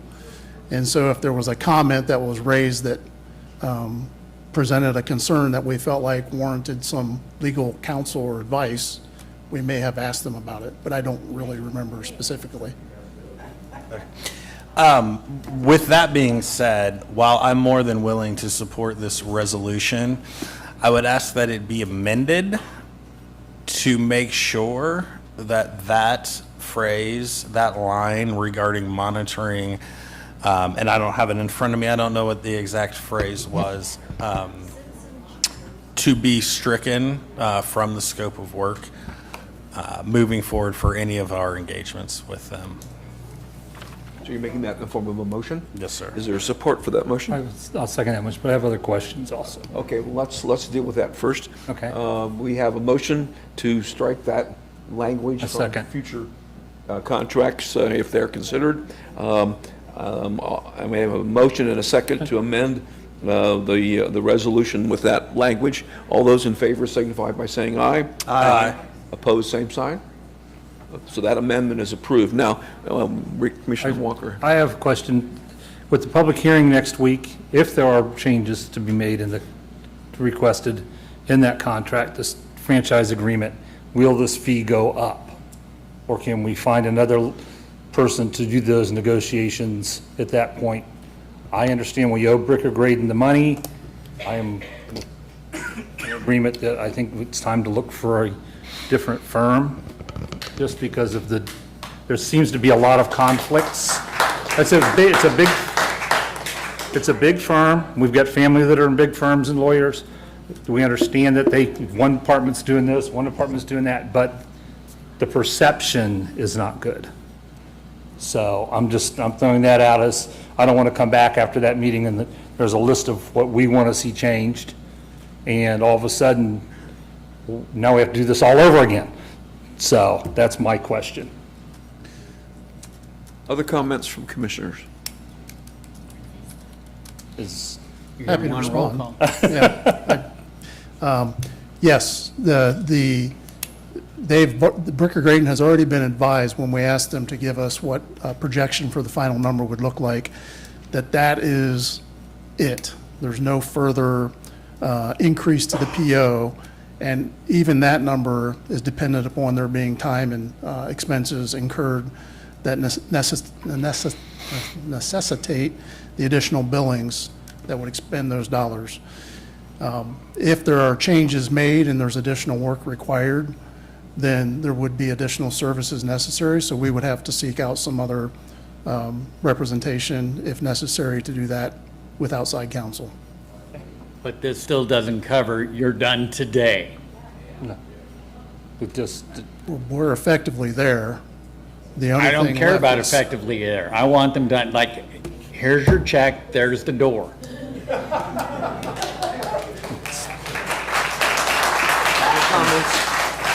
Other comments from commission? Hearing none, we'll ask for consideration of resolution number R-81-26 as amended. Mr. Mayor, I move that we adopt resolution number R-81-26 as amended. Support for the Second. motion. It's been moved and seconded that resolution number R-81-26 be approved as amended. Let's take a roll call, please. Commissioner Simmons, Nay. Commissioner Walker, Aye, with Mayor the Vedder? stipulation that we try to find another firm. okay. Mayor Vedder, Aye. Commissioner Wade, Aye. Commissioner DeBras. Aye. The resolution is approved. Now we're moving on to resolution number R-88-26. Mayor, I think that resolution has been tabled, and I'd like to untable it with this added to it. I'd like a committee to be formed, and as soon as that committee is formed, that they need to start looking at Section 3, Section 39, 43, and 65, 94, and 35. Section 3 needs to be done by November the 26th, November of 2026. The rest of them by December of 26. The remainder charter needs to be finished by November of 2027. So currently, we're looking at a resolution that has been tabled. Are you making the motion to? I am untable? motioning to open it up with those amendments. And we'll get to- Second. with the amendments in a minute. So it's been, they have a motion and a second to untable resolution number R-88-26. All those in favor signify by saying aye. Aye. And now we'll talk about amendments.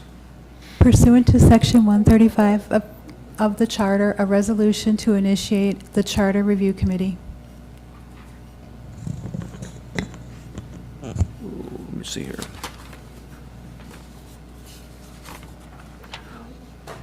I have a comment card from Kim Heisler.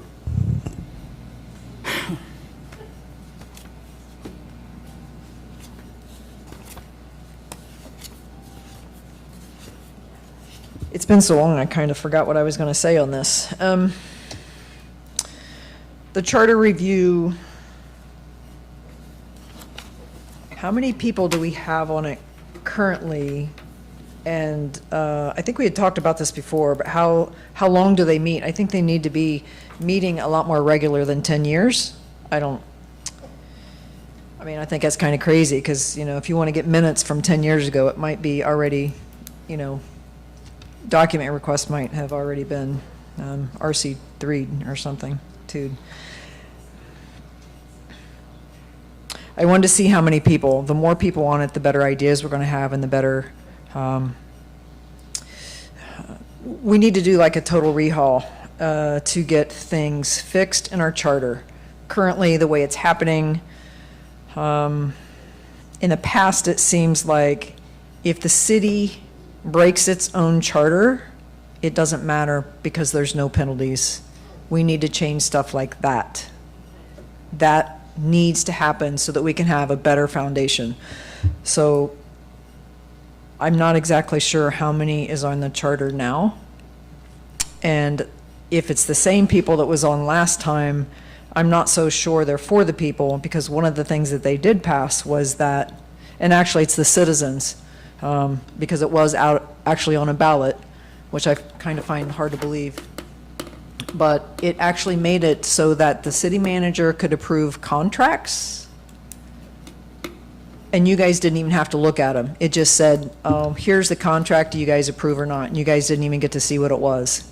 That should never happen, and that needs to get back in the charter with a lot of other things, so that we can have a good foundation, so that we can hold people accountable within the city, so that if you do something wrong, you can't just go back and make another resolution to fix the problem because you already broke it, but to have accountability and, I don't know, maybe fines for each time it happens, because people need to know if you break the charter. First of all, you need to learn what the charter is. Secondly, if you break it, you only got one time or two times or whatever, and it comes out of your pocket. And if you continue, you should be out. there is so many things that's happened, that there needs to be something in place where folks have to learn instead of use your discretion and that's okay, we can do it because we're the city, it's okay.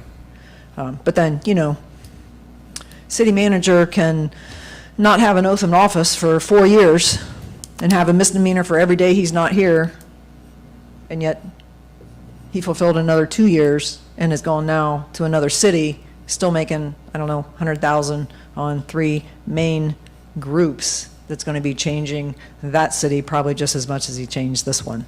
Yet we can have, 5 chickens and get a misdemeanor because we got one more over the limit. It's lopsided, guys. We need to fix that, along with a lot of other stuff too. So if you guys could answer like how many actually there are in the Charter Review Committee, because I don't know, maybe we need 7 or 9 or something, and maybe get new people, not the ones that was in there. That's my suggestion. Thanks. So there's supposed to be 5. Okay. Each of us gets to appoint 1. Okay. The last time it was done, they were given a 10-year term. 10-year too long. And so, but there's only one person out of the 5 who's willing to go along with it. I think that was for Ward 4. So, yeah, I think it's time to get 4 new people on and get them started. I would still suggest maybe adding a couple more, because the more ideas that you can get from people. I mean, if you guys would listen to why these guys are here and their concerns, I think you'd probably have different questions that you would be asking next time. Because if you don't do your homework, we have all kinds of educated folks out here that can really give you great ideas. I think it would be great, again, to hear what they have. And having more on the committee, I think would be great too. Thanks. Thank you. I have a final comment card from Steve Yenny.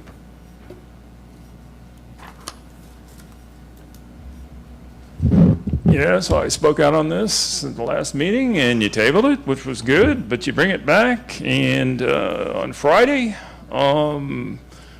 this was actually about 4 sentences in the packet that was released on Friday. The packet that was released on Friday was 85 pages, and then this morning they released another one that's 87 pages. We don't get any notification that things change. But the resolution was in such bad shape, it wasn't even a resolution. And so these are like analyses of the packets and all the problems in them. Crazy. So you brought it back, and it's essentially the same, I think. I didn't really have a chance to look at it because I got a lot of other stuff going on, and I was focused on the ordinance that you tabled. But what are you doing with the people that are already on the Charter Review Committee on the website? That was one of the issues. So, no answer. You got 4 people, listed on the website. They haven't been taken off the website. Their term is through 2031, and I'm sure a few of them aren't going to serve again, probably, but... I mean, you just said the only one that's going to serve again is Ward 4. Okay. Am I correct? Yep. Yes. Okay. All right. Well, so, and then who's going to lead this? I think they'll have a... I mean, Frank didn't do a very good job the last time. How are you going to get, how are you going to get people on here? Are these going to be open meetings? Can't answer me. Okay. Oh, no, I can. When your time is done, that's the part I don't that care. follows. I said everything I needed to say at the last meeting other than this new information about they brought out a resolution that wasn't even actionable in the Friday packet, and how does that happen? And then, this morning we get another one that's got 2 more pages to fix this particular resolution. That was the fix for this one. It's just crazy. I mean, you can't keep up with all the mistakes. I'll give you this information afterwards, but yeah, I'm done. Go ahead. Do I have to sit down? Mm-hmm. You can have the rest of my time. So to begin addressing some of the questions, it is the first one that was brought up was the Charter Commission, or the Charter Review Committee needs to meet more than every 10 years. I believe this resolution actually empowers it, creates it, or brings it back inside of that 10-year limit. So it is actually doing that. It is having the committee meet before it is supposed to meet every 10 years. It's at a minimum of every 10 years. Minimum of every 10 years, So correct. it can, yes, so this effectively takes care of that concern. Perfect. And then the Charter Review Committee itself, as it was impaneled the last time, there were 5 members on the committee, 4 of which have declined to serve in the new one. Only 1 has said that they would like to remain. That is correct. Right, and the website is updated to show that there's 4 vacant positions and 1 still has the name for the 4th ward. And the meetings for the Charter Review Committee are public meetings, correct? Yes. And the Charter Review Committee will be able to determine how frequently and when they would like to meet. Yes. Is that correct? Yes. And the number as it stands now is 5. However, this resolution could be amended if the commission decides to increase that number all the way to 9. Is that correct?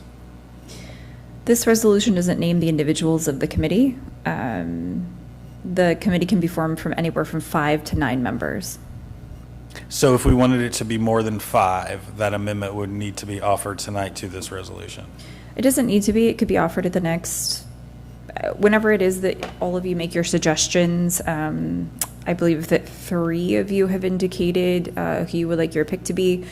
2 of you are still outstanding. If you would like to add additional members, we could obviously open it up on our website like we do other boards and committees, whatever it is the commission would like to do to fill these vacancies of whatever it is that you want from 5 to 9.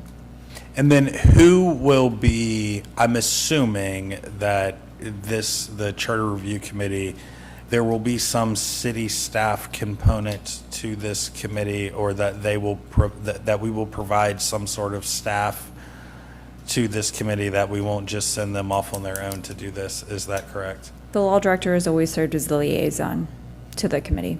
And they will have access to any of the staff that they would need if they have specific questions on how something in the charter impacts various departments or positions. Absolutely. Okay. I think that's it for my questions for now. Other questions? Yes, I would like to put forward, someone trying to call me. I would like to put forward a couple of amendments to this. Number 1, I'd like to see the term be 5 years instead of 10. I think this, we've got enough stuff wrong with our charter that we need to come back and look at it in about 5 years, okay? Secondly, I would like to move and make an amendment that we make the total 9 people.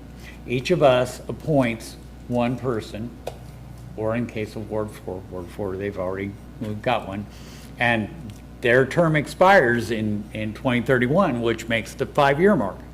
And as for the other 4, I think those 4 should go through the application process like we do for any other committee. But then we wouldn't have Ward Pacific if we have 9 players. Is that correct? We'd just be 4 at large. So I believe what Mr. Simmons is recommending is that we do 5 members, 1 from each ward, and then 4 at large, where they could come from any of the 5 wards. The problem I have with that is that overloads the voting.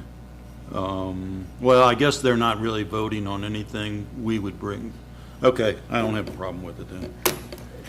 I had to work through it in my mind. Right, the recommendations would ultimately come to us to act on. That's right. That's right. So, Does that mean you second the motion? I can second that motion. so we have a motion on the floor to amend R-88-26 to include the term 5 years at a minimum, and then secondly, the total number of people would be 9, 5 of which would be appointed by ward, and 4 would be at large.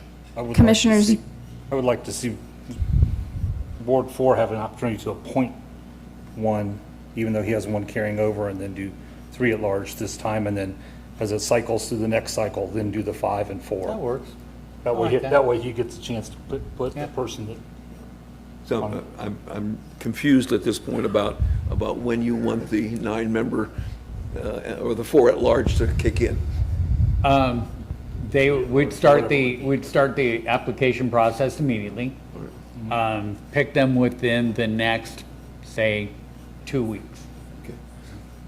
Or actually close it out, how long should we keep it up? Well, open? we have a process for them. What is the normal opening on the website for a committee member seat? How long do we have that open? It's usually about 2 weeks. Usually about 2 weeks? Okay. Works for me. Okay. Do we understand the amendments that are being proposed and seconded? So what we're saying is 5-year term. Yep. This time, let Ward 4 appoint one person, and we'll do 3 at large this time, and then the 5-year cycle, then we would do 5 and 4. Yep. Okay. Does that make sense? But I believe you have a legal issue here. I do. We cannot amend the charter through just a motion. And the charter says that they're 10 years. At a minimum of 10 years, So yes. then what we would need to do would be to, In 5 years, you could do another resolution to convene the charter. or have the charter review add that to their docket of items to address in their review of the charter to get it changed in the charter Yeah. from 10 years to 5 years. And then as for the term of the members, typically as part of the resolution, when they are appointed to the committee, it says that they will serve until they're no longer needed. That just, I can't find where that took place this last time. And so that would be a part of the resolution, and when they were appointed, that they would no longer be a member of the board then, as long as they're no longer needed. In other words, when we. But we could change that language to say that they will be appointed to the board until Whenever it is that you want to X serve. date Yes, in whatever year. yes. So let me back up. Commissioner Simmons' suggestions for the committee are invalid as the charter currently exists. Just that we would be required to meet every 5 years.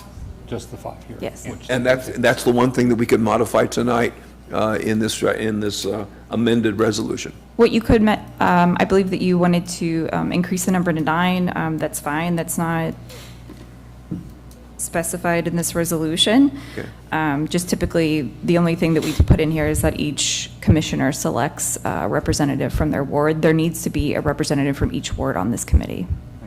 And then 3 at large. And then 3 at large. And 3 at large. So are you comfortable with that as the? That's basically what I said. Well, I'm just double checking just to make sure we're all on the same page. And we have a motion and a second. So let's take a roll call on that amendment to resolution number R-88-26. Commissioner Simmons, Aye. Commissioner Walker, Aye. Mayor Vetter, Aye. Commissioner Wade, Aye. Commissioner DeBras. Aye. Commissioners, if we are unable to fill the 9 spots on the committee, how would you like to proceed then? I don't think that's going to be a problem. Don't think we're going to have We any will problem. proceed with the amount that we're able to, we'll have to have a quorum, which would be 5 members, correct? Yes. If you were making it a 9-member committee, yes, you would have to have at least 5 in order to have a quorum. Judging by tonight's attendance, I don't think we'll have a problem getting tonight. Self-expression doesn't appear to be an issue here. But thank you. Final questions from commission. I believe Commissioner Wade had amendments also, or? Yeah, I mean, as long as all this amendment that I asked for at the beginning of this, where the committee will start as soon as it is formed and start with section 3 and have suggestions back to us by November of 2026, then start work on section 39, 43, 65, 93, 135, have those suggestions back to us by December of 2026. And then the remainder of the charter review would be done by November of 2027.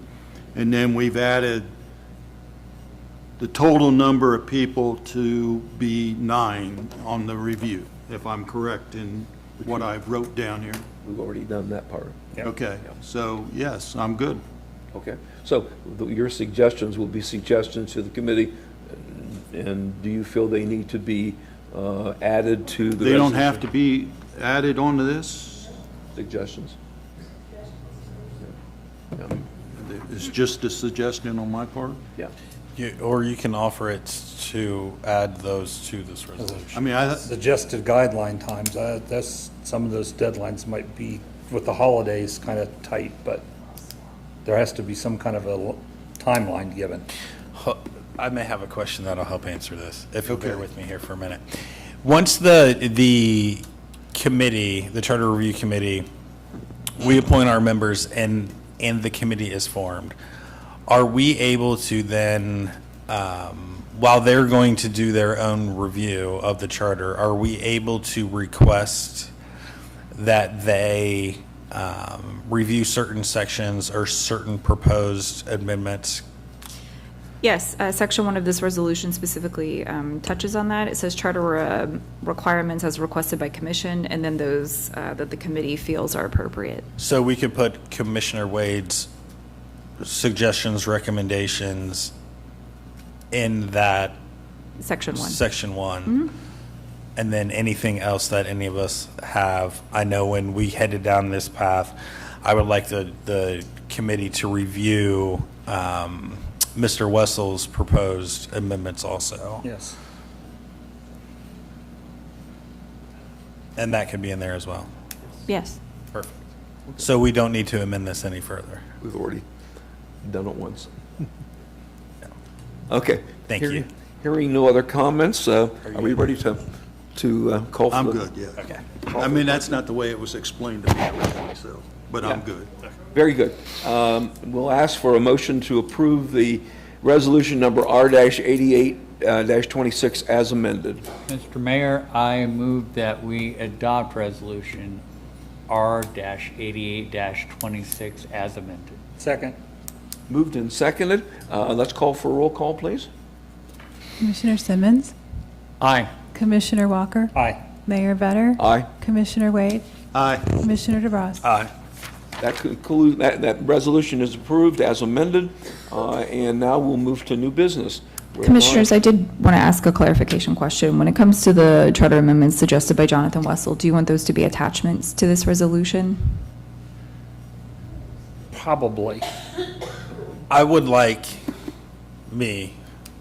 just one of 5 here, those and Commissioner Wade's recommendations as well. I agree with that. I agree. So there's suggestions at this point to the As commission. attachments to the resolution. Yeah. Well, I would build in like the language that Commissioner Wade into the actual resolution, but then say also as attached and then attach the amendments. Yes, please. Is that? Do we need to re-vote with that? No, you're good. Just want to clarify. Thank you. Okay. Now we're ready to move into new business. We're going to talk about ordinance number O-10-26.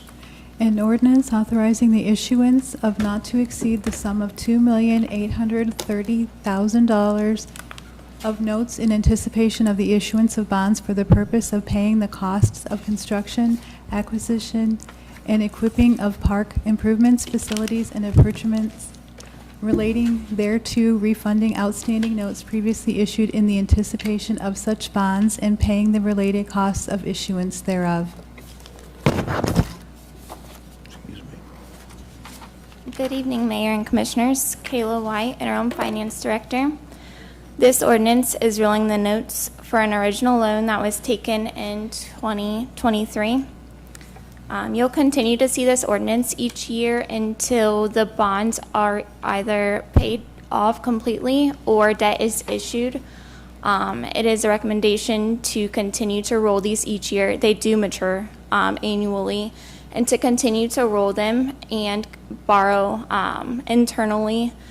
That way we are paying interest to the wastewater fund rather than an outside Corporation.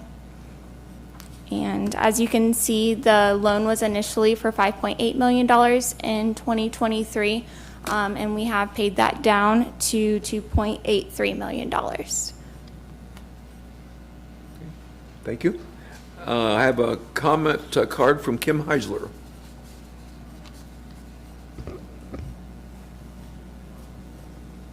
She passes. Passes. Okay. I have a comment card from Valerie Milliken.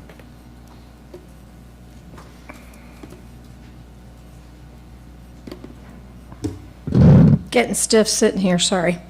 I understand rolling money and borrowing in-house. How does that affect our underground utilities and things like the infrastructure in the underground utilities? Because I know money was borrowed from the enterprise fund and underground utilities to help fund this project a few years ago. And we have a really, really bad problem that we just keep bandaging now for multiple years at High Street and Sunset. And I understand that there's a stretch of funds that are not available there. I'm trying to make sense of this, so I'm hoping that you guys can help me make sense of this.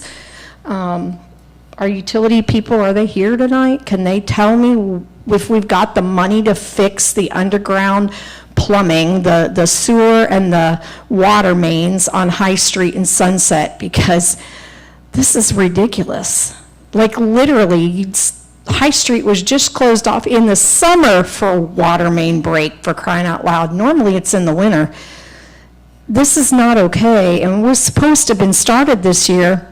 We're moving money around, we're shuffling money, and while I love and appreciate the idea of paying ourselves interest, we've shuffled too much money, we've spread ourselves too thin as a community, resulting in underground infrastructure falling apart, which is now costing us money because we were irresponsible with our funding and our appropriations of our funds in the community. This is not okay. You know, Lock 9 is a beautiful park. I enjoy Lock 9 when I can get down there and it's accessible, and sometimes it's not. But we have a Hance Pavilion that really needed to be addressed too, and kind of got blown off to the side. We have underground utilities that are falling apart, and we want to move money around again. And I appreciate moving bond money and paying ourselves interest. Please don't get me wrong, I do appreciate that. But perhaps we need to answer the question on where that money's coming from to get that infrastructure addressed sooner than later, because we're costing ourselves that interest that we've been paying ourselves, guys. It's not okay. Thank you. I have a public comment card from Jerry Hartzell. Is it Jerry?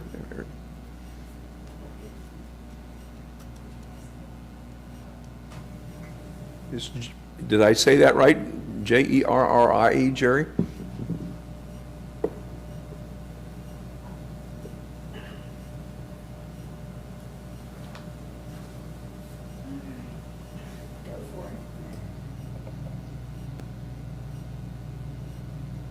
Hi. Hello. This is the first time I've ever done this, but, so I had a couple questions. I'm not even sure if this is the right place to put this, but now that I see these bonds and reissuing, but that comes from the wastewater treatment? Is that where that money came from? I mean, what's the funding mechanism here? Because you're talking about notes, but you're also talking about bonds. So I didn't know if we're selling these bonds to citizens. Is this a municipal bond? Or is this a loan that we're paying back in-house? I just have a question on that. And then if they're bonds and you're selling them or refunding them, are you refunding them before you issue the new bonds? And how long is that taking? Is it like, right away, or do you wait a couple months, or is this going into escrow somewhere, this money, when you're refunding it? And then my other questions was kind of, well, we're talking about the funding things. And I was just wondering about our city income tax for schools. If the land that the data center is on, shouldn't that be being reassessed for value starting on, like when they take it out of CAUV, which triggers, the trigger for that, I think, is when you get the permit to take down the trees in the houses and things like that. There should be a reassessment of the value of that land, which I'm not sure if, is the land included in the CRA abatement,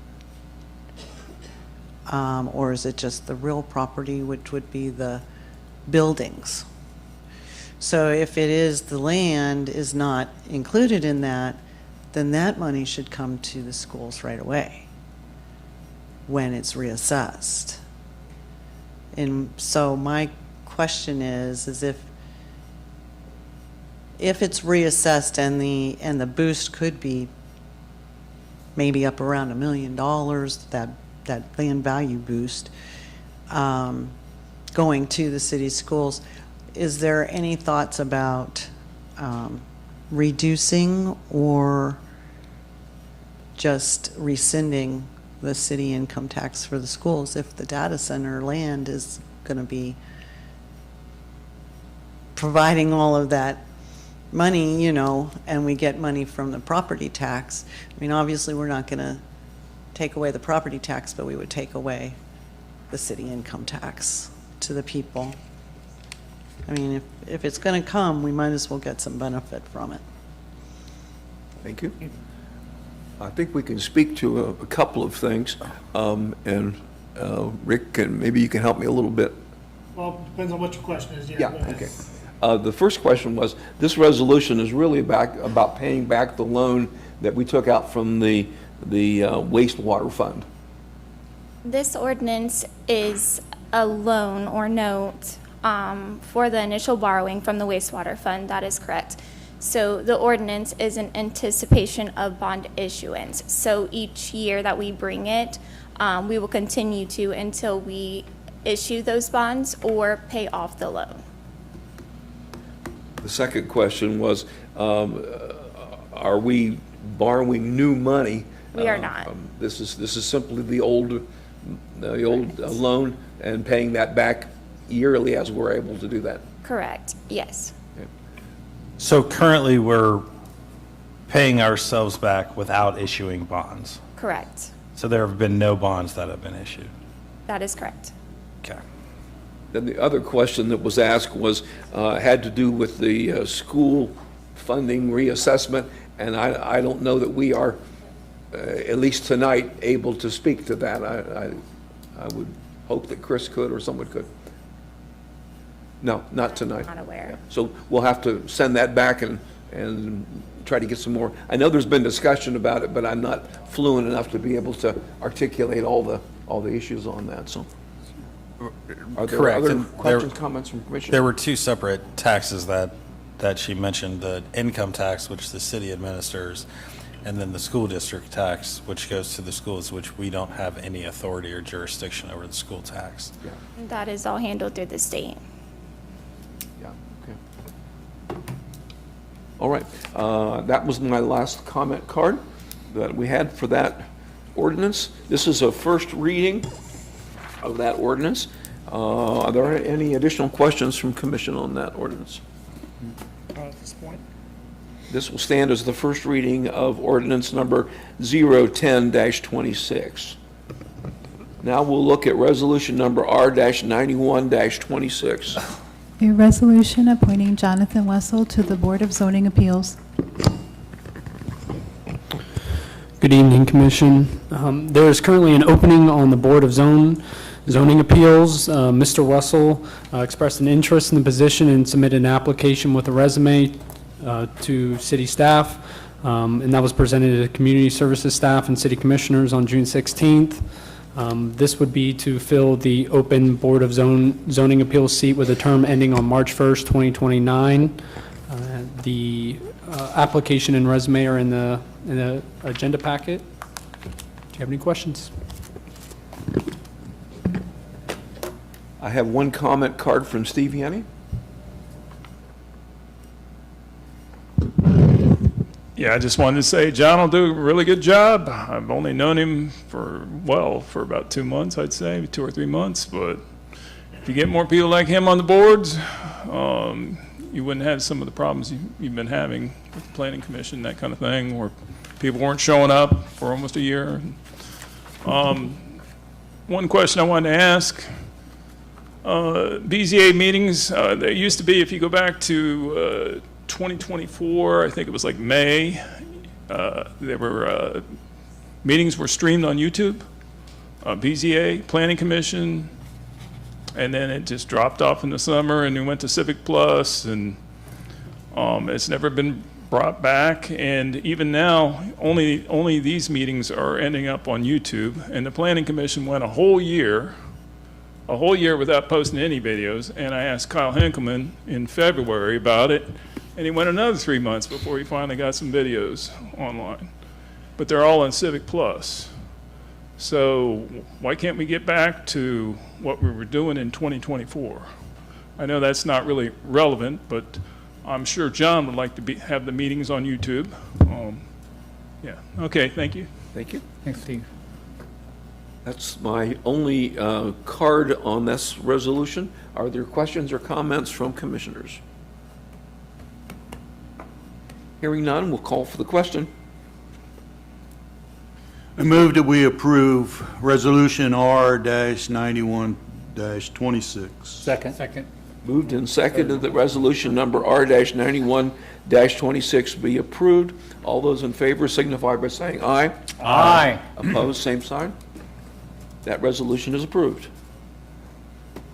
Now we'll move to resolution number R-92-26. A resolution appointing an individual to the Civil Service Commission. Do we know who that person is? Two applications. We have 2 applications. Yes, so you'll have to, and only one opening. Oh, okay. So are we choosing or we're choosing? Okay. I have no comment cards on this resolution. Therefore, There are 2 names. Commissioners, would you like to make a nomination? Let's see who we have. We have John Graham and Jean Francis are the 2 nominees. Was it?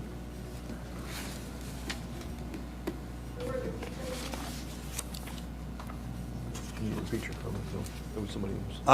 The nominees, I guess, are, for the board, are from John Graham and Jean France.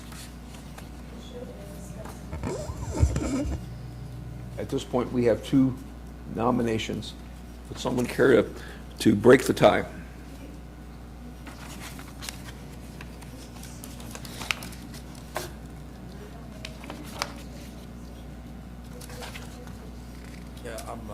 You got a favor?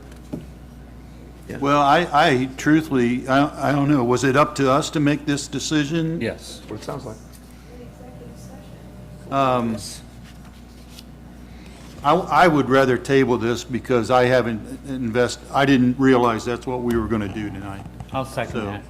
So we have a motion to table resolution number R-92-26, and we have a motion and a second. All those in favor indicate by saying aye. Aye. Opposed, same sign. I need- Resolution number R-92-26 is tabled.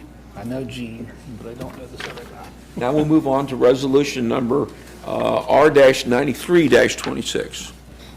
A resolution approving a parcel split with utility easement for parcel ID N44-100820. Good evening, Commission, once again. The resolution before you today, the property owner reached out from 1726 West High Street. They are looking to split the single parcel located at 1726, which is currently approximately 8.5 acres, into two lots, one being around 3.5 acres and the other one being approximately 5 acres. With that lot split, they would include a new 25-foot access easement on the north side of that split, along with a 20-foot storm sewer easement. This went to Planning Commission on July 14th and received a 5-0 positive recommendation. The Planning Commission resolution, along with the replat and staff report from the Planning Commission meeting, can all be seen in Exhibit A. I have no public comment card on this resolution. Are there questions from commission about the resolution? Which is split. Hearing none, we'll call for the question. Is there support for resolution number R-93-26?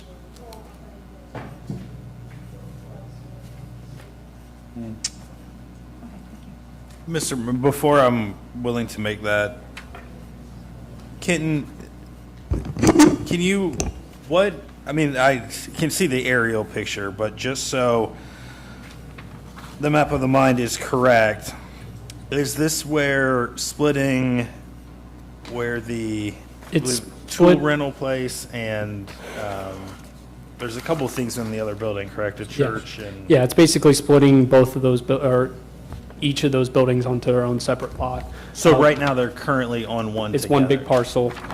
Our assumption is that the property owner is, splitting those, so then that way maybe they could look at, I mean, I don't want to Right. guess or whatever, but, splitting basically those two buildings approximately where the gravel and grass area is between the two. Got it. And the current owner owns both buildings because it's all one parcel Yep. now. And he or she is asking to split them, so each Yeah, building sits on its own the parcel. Daymat Investment LLC, that is correct. Okay. Well, with that clarification, Mr. Mayor, I am more than happy to move to adopt resolution number R-93-26. Are there more questions from commission? No? We have a second? I second. Okay. Whatever. I did first. Yep, okay. Sorry, we have a motion and a second to approve resolution number R-93-26. All those in favor of that motion indicate by saying aye. Aye. Opposed, same sign. The resolution is approved.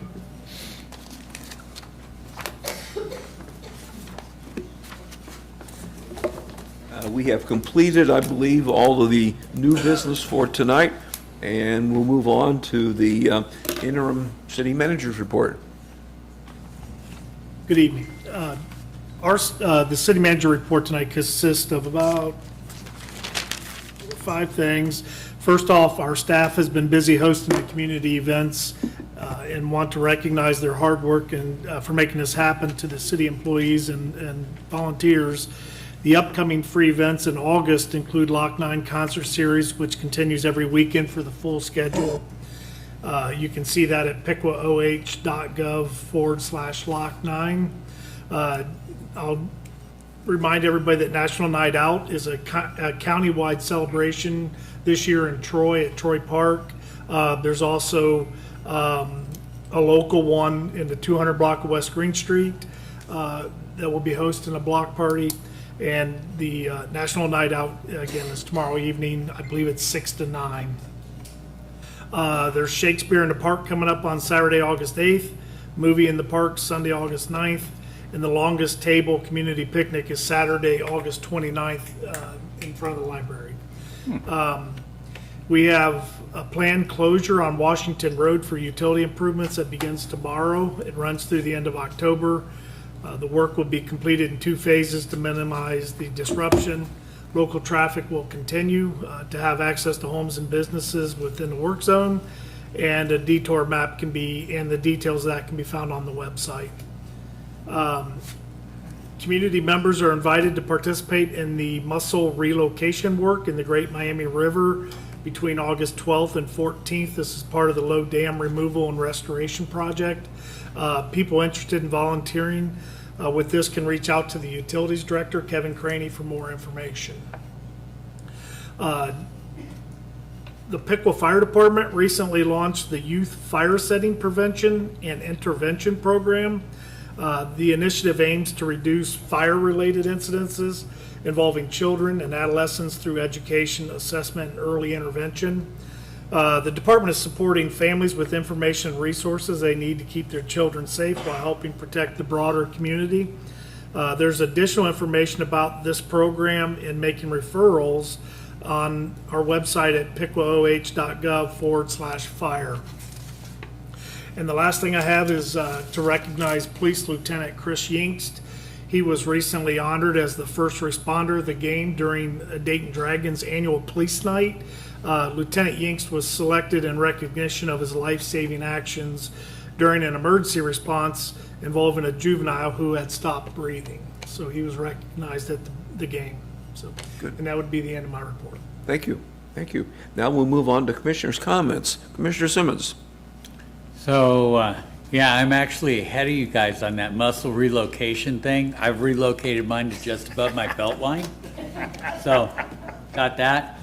No, it feels good to not hurt. If you guys remember seeing me all hunched over here this last summer after Joe passed away and broken ribs and everything, and it's just like, I can move around now and it doesn't hurt, praise the Lord.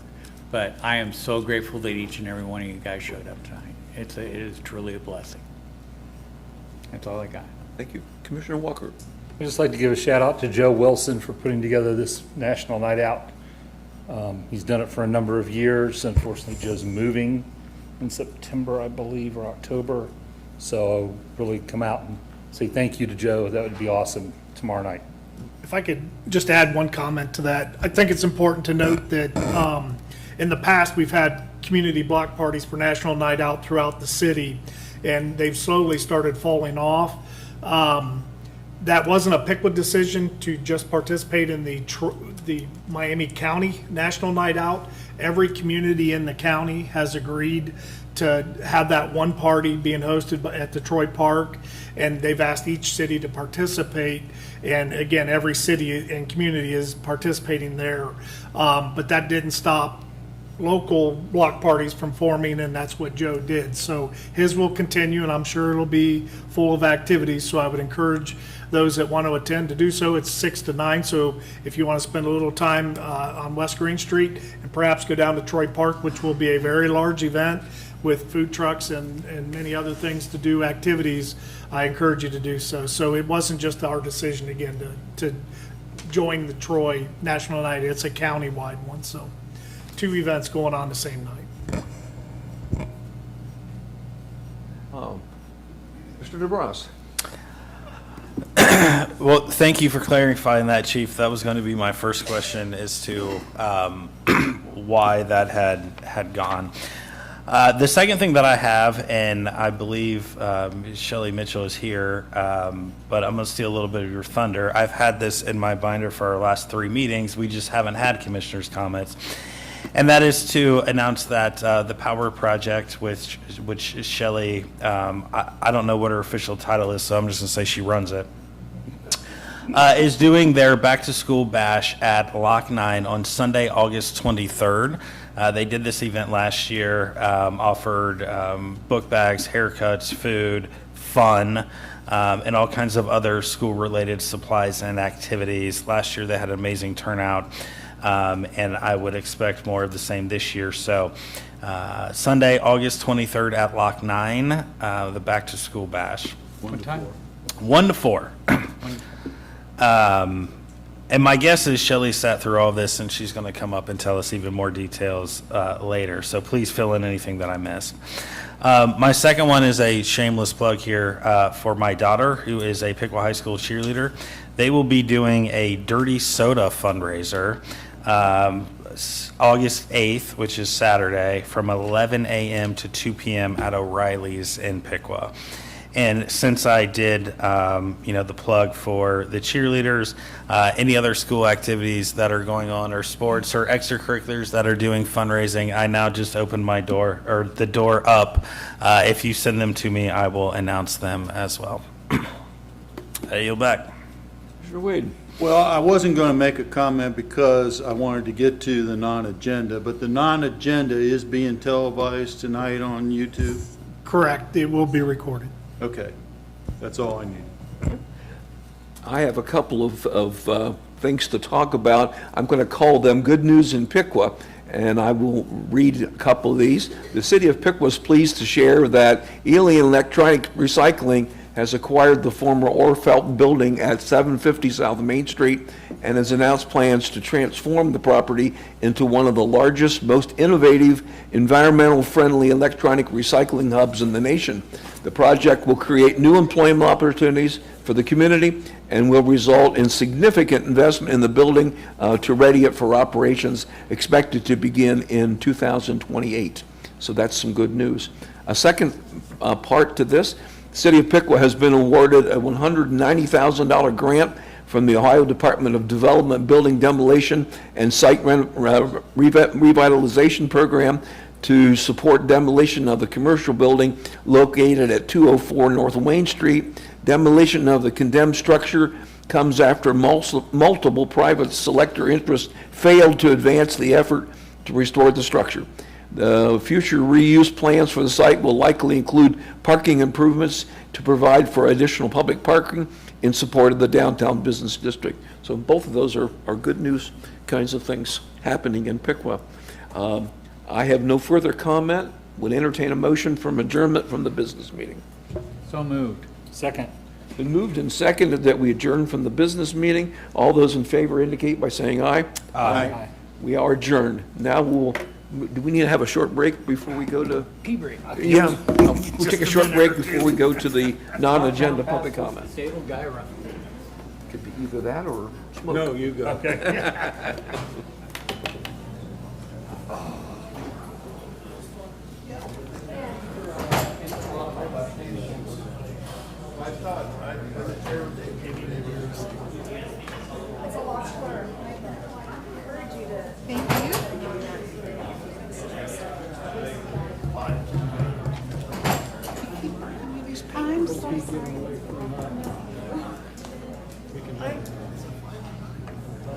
By the way, I'm keeping all of these, and at some point, I'm going to go through, I'm going to produce a statistical list of those people who have made comments. I don't know if you That's can answer this. appropriate. I live on Washington Road, right before Drake. I'm the last brick house on the left. Washington Road just before. So, I wanted, what side of the road are they doing this utility work? No? Is it on the east side? Is it on the west side? There's the utility extension, and then there's the road widening. So the answer to your question is going to be both sides. But they're going to have one lane open. Right. I get that. I'm wondering how much of my yard they're gonna be taking.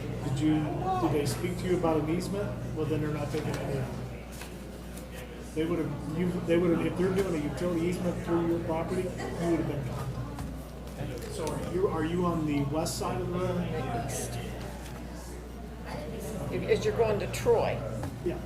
Last house, brick house, before you get to Drake.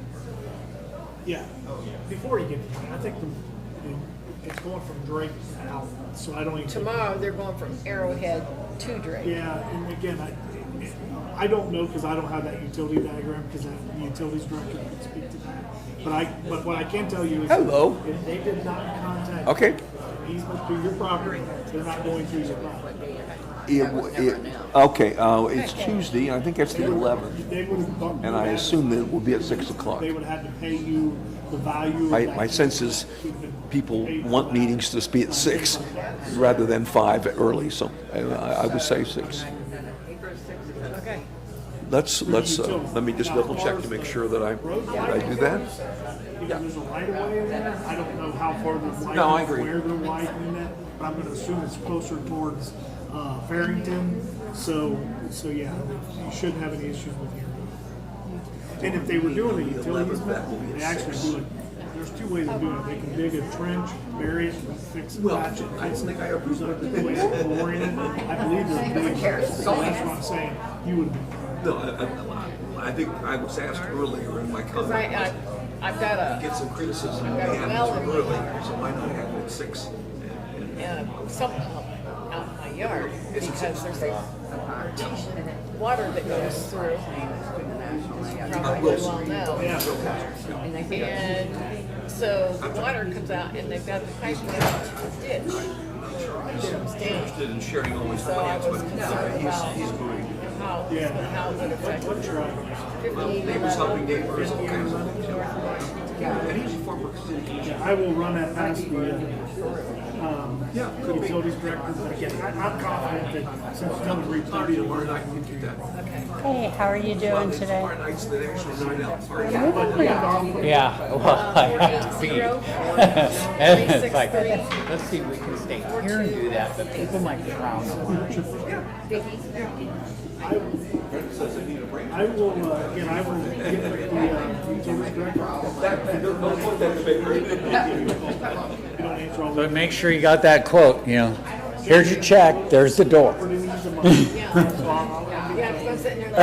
It should be tomorrow. I should be able to get it to you. Should be an easy one to find. Thank you. You're welcome. Any police coming out tomorrow night? Okay, now it's getting cold enough in here. They just cranked it up, didn't they? Oh, man. The drone. So they're going to do a drone demonstration. All right. So it'll be one car, I believe, 2 people.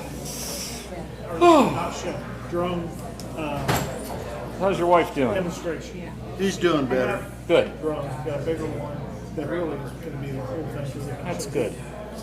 I think I got her The comment. smaller one is for interior use when we do Until something else explodes. If you ever care to explore naturopathic remedies, and I'm not talking pot, I mean, you're right. I do, I use a lot of essential oils, and so If you like drones, I do. We had one. I should have had to have pins like a decade ago, and I didn't. I should have had to not play guitar anymore about 15 years ago, and I got another 6 years out of it just because I used frankincense. Yeah, I know the fire, I'm not sure about the fire department. I know they're sending an engine, but it's. I'll put that to I have become one of the hippie weirdos that I used to make fun of. They have to be there the entire time.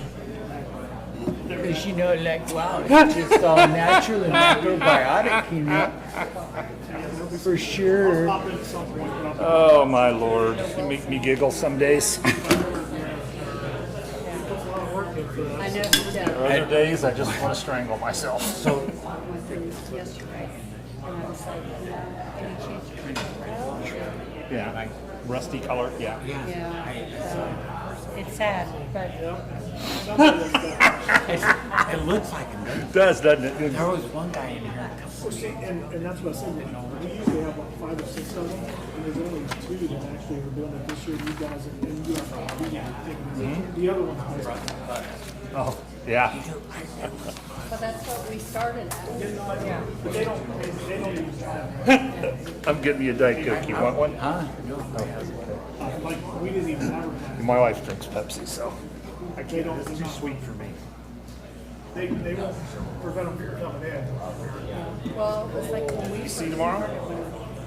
we weren't invited. No, I'm home for 5 minutes. You had to be invited. So there was like 6 or 7 of us that were invited. And so it's like the same retirement package. They just In the Congress for 20 years. I'm just kidding. I just didn't know how to. I'm impressed. So, yeah, I get. Yeah, he's told me about some of the activities and stuff. If I can make it That's see how it goes down in Troy, because again, I just didn't know how that went. We're actually in with the rest of One of these days, I'm gonna Pretty good. take a break before You're like 80% of salary. and I'm gonna go to Market Yeah, yeah. Judy Carn. Yeah, yeah. Members don't get that. Yeah, I remember laughing. Are we ready? Almost. We're getting there. Yeah, his contract was like 3 more years. They wanted a female instead of a male for women's sport. They offered him 90% of the salary for life. His highest salary. I'm done. Done. See ya. Right. Sign it. You're up first? Yeah. I guess. Will you run the timer? You're not first on my list, but would you like to be first? I thought it was open for public comment. Yeah, we're gonna do that now. All right. And I have a whole stack of things to Using talk my about. phone because I can't run that stupid thing. I was on the comment card for the table issue, Ah, and I thought that everybody was talking about that, but I waited till the end. there's no number on. Yeah. We're gonna open the session on non-agenda public comment. We'll start with Melody Walker. Wait, she gets preference or she's married? I don't, but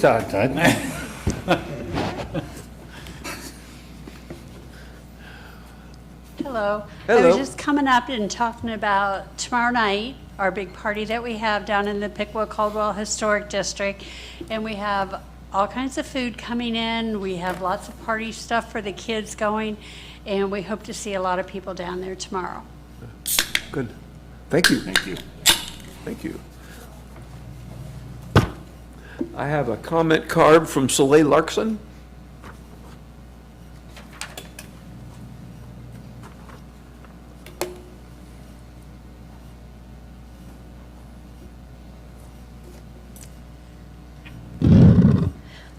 So I want to spend a little bit more time on this audit concept. The procedure that was developed clearly indicated a lack of internal auditing knowledge. The verbiage that was used, the procedures that were outlined, there was no materiality clause, there was no segregation of duties. Those kind of words, internal auditors and external auditors understand with clarity. They can state them in their sleep. That isn't in there. I would say what really needs to happen here, there was no formal indication. I waited some of this because Kayla was here earlier. She's not now. Because I mean her no offense. So in her personnel file, there was only a review done by Obendorfer and Gerald O'Brien in 2025. She's been here since 17. And she's been moved up the line and titles given to her. After the tax department was transferred out, she was made finance and tax manager just to give a boost in pay. I don't understand those kind of HR processes, you guys. What I do understand is that if you promote people beyond their competency level, we then lose them. That I do understand. I've had lots of employees under me. I absolutely know what that does. I would hate to see that if she is that good, that we've bypassed her originally. She didn't get chosen. Ginger Burke Miller got chosen, who had a glowing review as a senior manager. She's a fixer. This woman was going to be paid $193 an hour for 16 hours a week. That's 3 times the going rate of Gerald O'Brien. That was only for 2 days of work a week and travel expenses because she was going to come down from Dearborn, Michigan to do this interim finance director position. In that contract, it specifically states that the city has to have someone competent to review her work. I don't believe that person exists within the city right now. From everything that I have seen, the lackadaisical error production that we have been witnessing for the last 2.5 years, where the minutes aren't prepared right, they don't know the difference between a resolution and an ordinance, the minutes don't get handed to you guys properly, the contracts aren't in there, things are described, oh, we made a mistake, oh, we delayed, oh, we didn't do it. As I read the entire personnel policy manual, it only refers a couple of times to the ORC and federal law. Never once in over 150 pages does it say the word charter? Because I've been wondering, why doesn't the city respect the charter? Only a couple times in that entire manual does it say the city of Piqua laws. But that's how it refers to it, not the charter, the city of Piqua laws. Because the lack of understanding, when I go and talk to people, and I told you guys about this, well, I went back to do another inspection of record requests today. Very simple one, the change order document, the termination agreement that has to have occurred since Ginger Burke left on July 7th. Because the contract specifically stated that Baker Tilly was going to provide interim financial service for directorship here in Piqua. It's going to be $52,000, just under the $75,000 to get it in front of you guys earlier. So, but the thing is still the case. It is illegal for the city to contract and spend money before you guys have a supplemental appropriations that you have approved. That didn't happen because it got approved today. The money was spent July 6th and 7th. We are now at August 3rd. So every time that occurs, it's an illegal event and somebody needs to get fired. And you guys are like, yeah, let's just cut a check and send them on their way. So if you guys don't start enforcing the law, they're going to get more and more lawless because they're going to see you guys don't care. You don't care about the law for them, but you do for us. As you passed ordinances against people's homes and allowed their saved for carports for their entire lives to be demolished on their property that they own. This is unconscionable. This is absolutely unconscionable. So when you pass somebody over and you bring in a heavy hitter and they quit in a day and a half, and then you say, will you do it? Come on, Kayla, you do it now. So a week later, she's promoted as interim director, but she was passed over initially. They'd already signed a contract, boom, done. She's not good enough. But then all of a sudden, when Ginger Burke Miller left, well, now we're desperate. Let's promote Kayla. Let's do internal audits now with somebody who's not a CPA, doesn't even know the terminology, let alone what materiality is, how many items to test, whether you should do 100% or not. Those P cards are 1,500 pages of data. It should be 100%. That's for the whole year. I've looked at them. They're not authorized properly. So when you have audits, you have to have the intelligence. Internal auditing, to be a manager, you usually have to spend 8 years auditing multiple companies or within one company where you're in the internal audit department focused on operating procedures. Kayla has none of that. Her experience before she came here was in the Army and at a restaurant. There is no resume on file, and there's no updates to her education in the file. Her Facebook or LinkedIn post, I forget where I saw it, said she has an accounting degree and says she has a master's of accountancy. I don't know if she does or not. She says she does. The HR department here is supposed to check education, is supposed to check references before anybody is promoted. I don't see any documentation showing that that has occurred. And if you don't have a strong HR department, how can you have strong people to do the job? Thank you. I have a comment card from Shelley Mitchell. And Rebecca. Hello. Hello. Hello, Shelley Mitchell. I'm very pleased to be here tonight. I live at 1373 Park Avenue, and like Mr. DeBras was saying, I am heading, along with Rebecca, under Piqua Compassion Network, the second annual Back to School Bash, and it's going to be held at Lock 9. Super excited. I also work at the high school. I'm a secretary at the high school. And last year, not knowing what to expect, was our first year doing this project, the Back to School Bash, and we weren't sure if we were going to reach a dozen kids, to be honest. But our hands and hearts and a lot of volunteers and a lot of donations reached over 700 families, Piqua families, 700. So this year, we're expecting it to be an even bigger event, and we are preparing for that. We have high hopes that we can touch and reach many more Piqua families. So the event is for any Piqua school-age student. It can be Piqua Catholic or Piqua City School students, and we have high hopes that this is going to be exceptional, and we hope to just wrap our arms around each of the kids and give them an excellent start to the school year.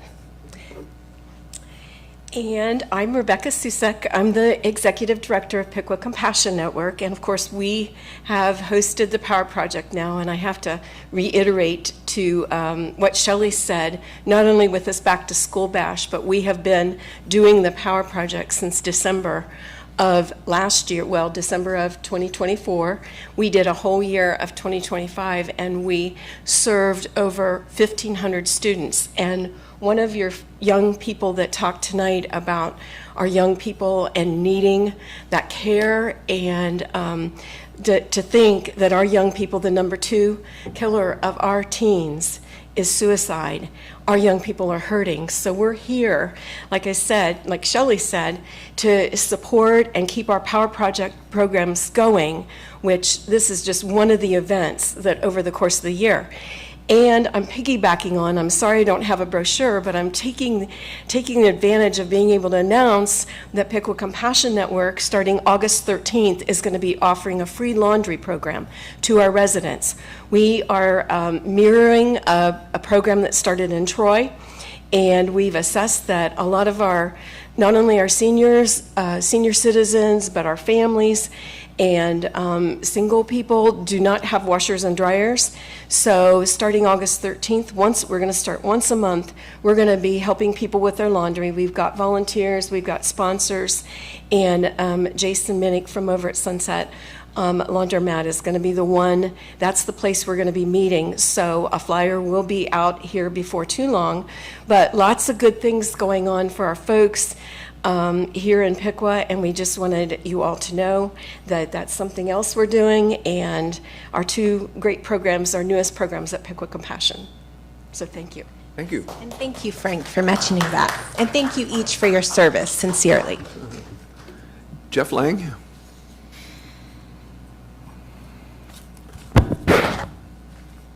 Commissioners, thank you. A long night. You guys go through a lot.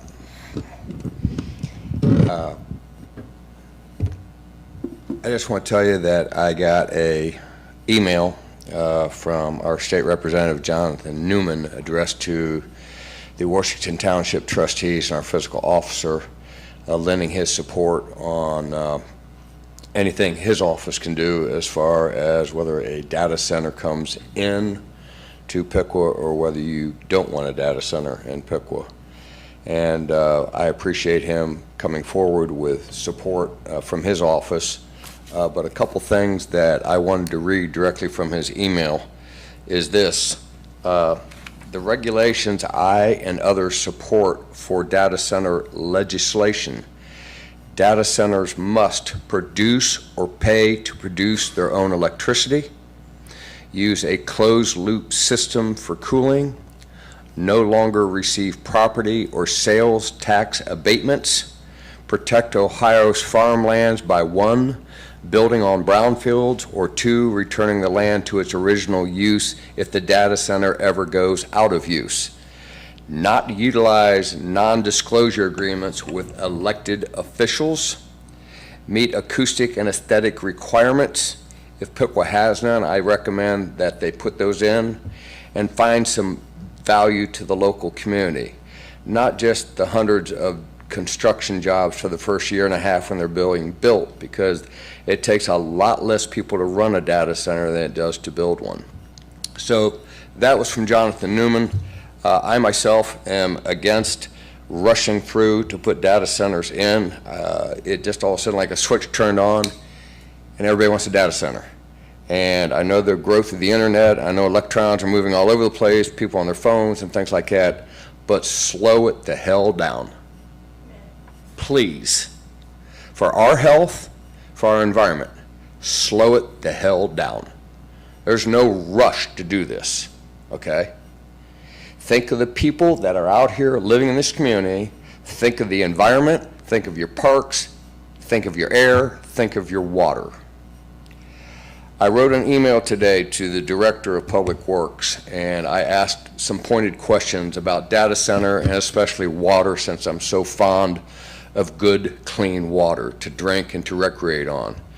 And a couple of things I asked him is, what happens to the initial fill of coolant water for a data center? And he said, well, it has a lifetime, and then eventually it has to be out and new brought in. Now, that's fine. I asked him what the life was. He didn't know it. But if it comes in, it will have to be removed and treated. And he came back with the answer saying that it will go into the Piqua waste system, our wastewater system, okay? It'll go into sewer and get treated, okay? Now, it's a data center coolant system. We don't have any really large streams of discharge coming into our wastewater storage facilities, treatment process, that involves the same chemicals that you have in a data center. And he said it might be an 800,000 gallon system. Well, it's 800,000 gallons of water mixed with chemicals to protect the metals and all the surfaces the coolant comes in contact with in that data center. And there are anti-scaling, anti-oxidation, all kinds of chemistries. So if that's coming back into our wastewater stream, let's make sure we know what it is and whether our system can handle it, okay? Next thing he said is, and I asked point blank, is any of this discharge water, recycled water, coming into the Great Miami River? He said no, but it is indirectly going through our treatment plant and then going into the river, okay? The next thing I asked him about was Rocky Ridge, which is the reservoir that is aquifer fed on the east side of the Great Miami River. And he said, nothing's going in there. I said, is anything going into Swift Run, Echo Lake, or France Pond? He said, no, or the Piqua Hydraulic Canal. So I'm going to hold him to his word, and I'm telling you about that because none of that should be discharged into any of our sources for drinking water, okay? None of it. Think about your environment. We've had so many miscues with battery burning. Someone came up and asked about the Lowhead Dam removal. I heard Rick talk about red shoulder mullet relocation, correct? That's the start in the right direction. That's been on the table now for going on 9 years. U.S. Fisheries and Wildlife is supporting all that, is my understanding. Troy is also involved with it. Sydney's also involved with it, okay? I would like to know if one of you commissioners can answer this question. Where are we at with Ohio Department of Natural Resources dam safety and our inability to control 28.5 inches of rainfall in 24 hours? Commissioner DeBras, I think the last time you told me about this, the short answer is we're going to kick the can down the road. Is that still the answer of the commission?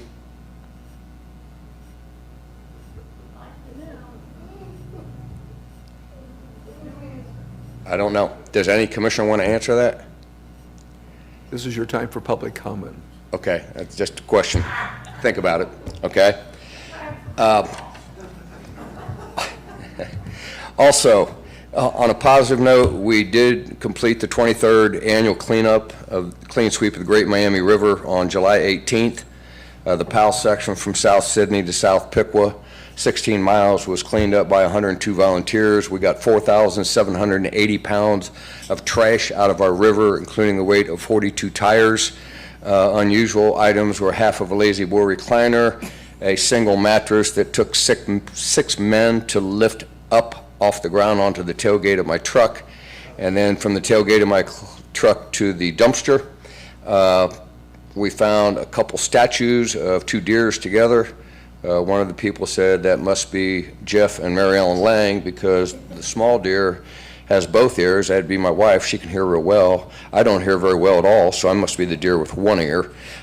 We had a hot water heater, We had a 8-foot-long section of 18-inch diameter corrugated plastic pipe that had about a 40-foot-long, 2-foot diameter cottonwood tree on top of, buried with river gravel and silt. My son was not going to be denied. He got 12 foot of it last year's sweep. He wanted the 8-foot section under the muck, and we got it out with 16 people.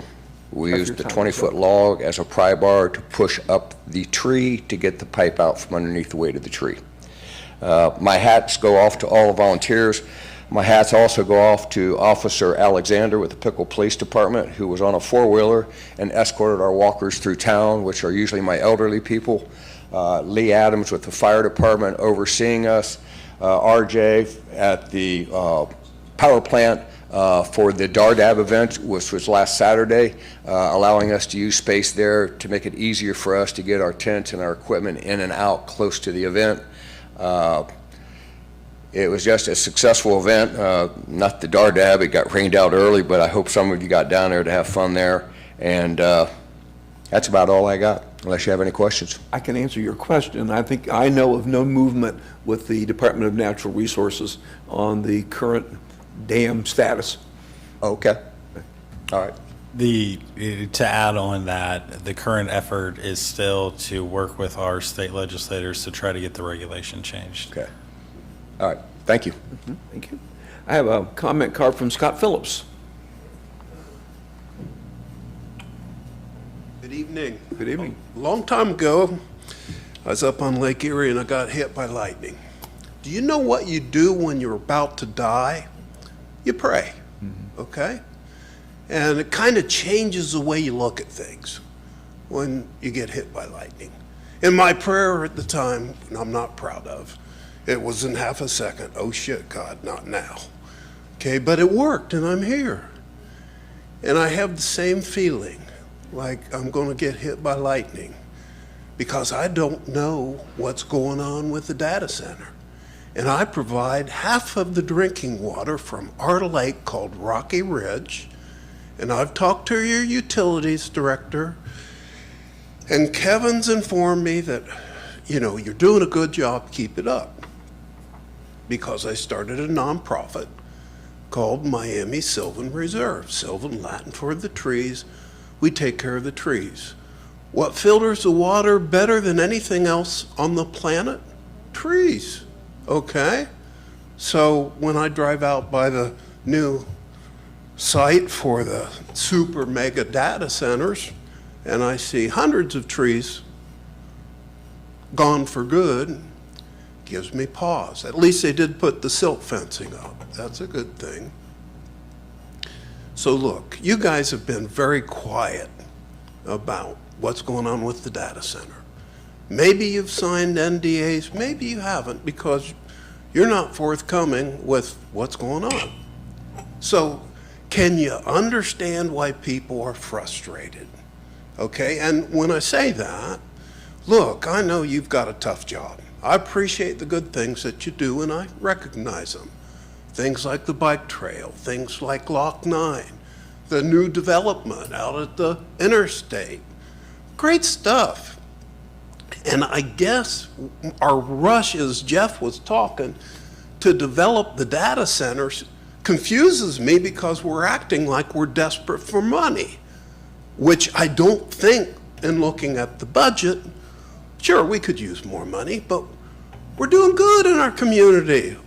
Why give away the farm? And what I'm talking about right now, I used to do a TV show. Every year I needed more than $2 million to pull that off. I have a minor in law. I was going to go into law. And I guarantee you one little thing, one little phrase, bad faith contract. Look it up. See if it applies to what you've been dealing with. Because it does. It fits the letter of the law. And if you guys look at that, especially with AES, you can renegotiate your deal to do one thing that you don't have in your deal right now, as best as I can tell. And that's called revenue sharing. Whoa, what about that? Isn't that a nice idea? Revenue sharing instead of paying. So before you jump into that deal and sign that deal, that license, please seek counsel about revenue sharing, because it's being done all over the country. Now, there's one other thing, and I don't want you thinking I'm preaching to you. You got to remember why I came up here. I do not like doing stuff like this, but I can help. You're helping. I'm helping with your water and the watershed. We're buying lands. We're putting trees into it. Why? Because it's going to make our community better.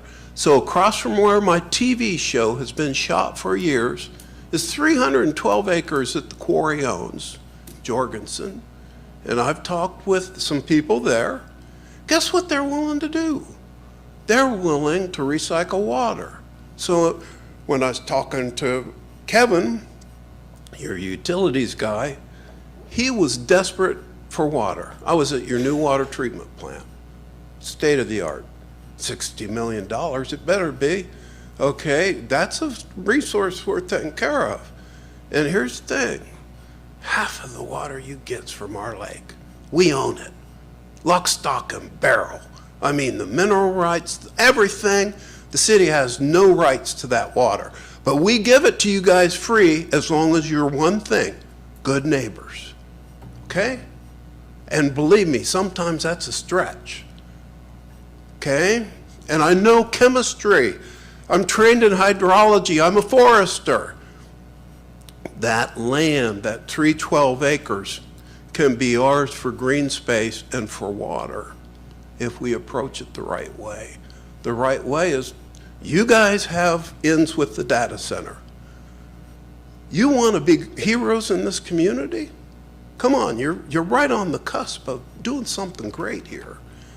The heroes will come up with a plan that says, hey, guess what? Yeah, we got those 2 mega centers coming in, but we also have 312 acres of trees and 8 lakes for the community that the quarry's willing to work with you on. Wouldn't that be nice? Now, there's one other thing. I know I'm talking a long time, but I'm not going to be back here for a long time. Last time I was here, it was battery burns. Thank you for doing what was right with that. I appreciate that. So, the same law firm that did the battery burn stuff is doing your deals here. You guys rightly were talking about, gee, do we want to renew that? When you're talking to Chris about how much we got to pay, when you were digging into the details, bad faith contract. Look it up. It can help. So with that being said, what's the rush to have the data centers? Here's the rush. Jeff read to you all the rules and the regulation that's coming from an official of the state of Ohio. Those are what will be required. No NDAs for you guys. Okay, that's coming. And when's that coming? That's November. You're okay now because it didn't exist. It does now. So before you go signing any more NDAs, please don't, because it won't do you any favors. Yeah. Scott, your time is up. Jim, I was waiting for you to say that. I just love it when you demean people. I just love it. And so since my time's up, Jim, so's yours. Because you know what? We have the signatures. I have a comment card from Kevin Jenkins. Is Kevin still here? Looks like he's not. I have a comment card from Jonathan Wessel.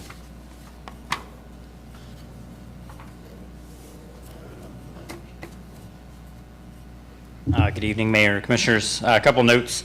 One on the board appointments. I actually think that the way that second appointment was brought to you guys, where there was just a blank and then you guys are given the applications, is the way that you should handle all of the board appointments. Now, it doesn't necessarily have to be in this meeting. I think they could be sent to you in advance. Staff obviously is welcome to make a recommendation or give their opinion, but I think that that's actually the best way of handling board appointments that are made by the commission. For the public hearing next week for the AES franchise, I'm curious on what the format of that public hearing will be.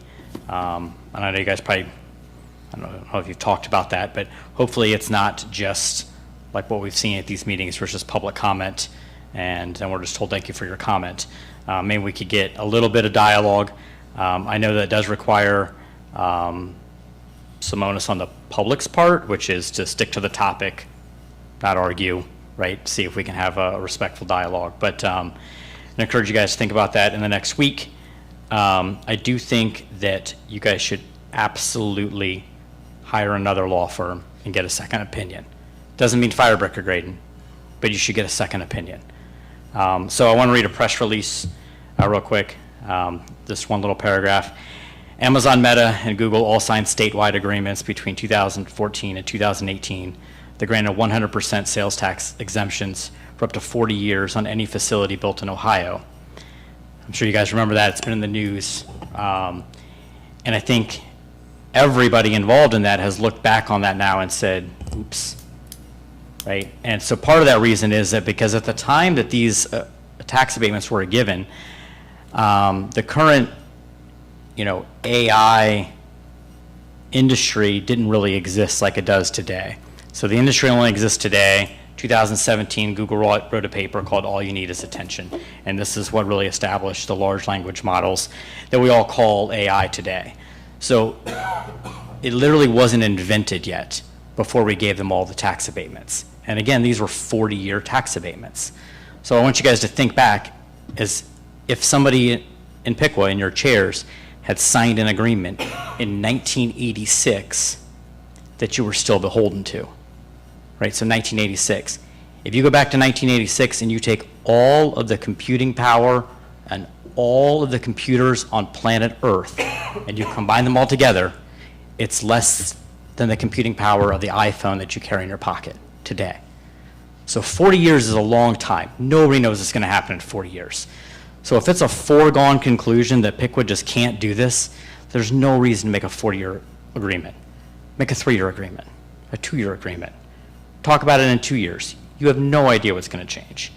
Last thing I want to point out, there's some comments made in one of these last meetings when we talked about Bricker Graydon, about maybe some conflicts of interest. They play both sides. I know one of the attorneys from Bricker Graydon came up and said, no, we don't do that.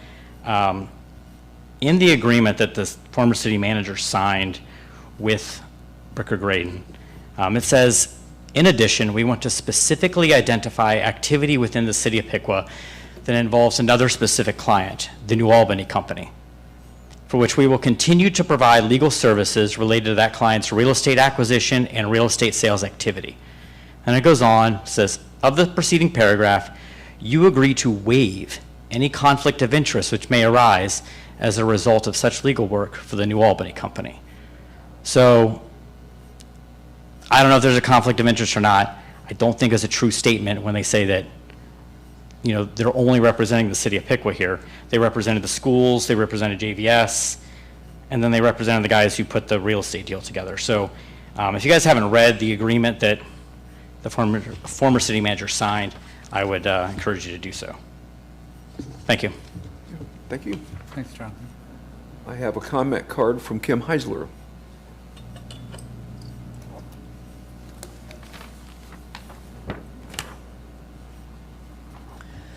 First of all, I wanted to say thanks for actually streaming the non-agenda public comment. That only took, a year? But we made it, so that's good. So there's a couple things here. There was a lot of mention tonight about the audits and the audit process and stuff like that. I have a question, and I would really like to have an answer sometime. And again, I don't know how we get the answers. It's great to ask the questions and put it out there. To be a little feelers for you guys, but it would be nice to get some information back. But the question is, why wasn't there an audit process in place already? We've had people leave before, but why wasn't there already one put together until just now? I mean, it boggles my mind that happened. And on the data center, I had a question about that, having to do with, I know they changed the contract. Someone was here, a citizen was here, and she didn't want to have drilling wells put in the contract. So that was actually taken out of the contract. So my question is that there's houses that's been torn down. The wells already exist for those homes. Is it also in the contract that they can't tap into those wells, modified or whatever, because they're not digging a well, it's already there? How easy is it for them to tap into it, which shouldn't be allowed? And who does the oversight on that to know that that's not actually what's happening to get to aquifer water or well, whatever? So that's a concern that hasn't been brought up as well.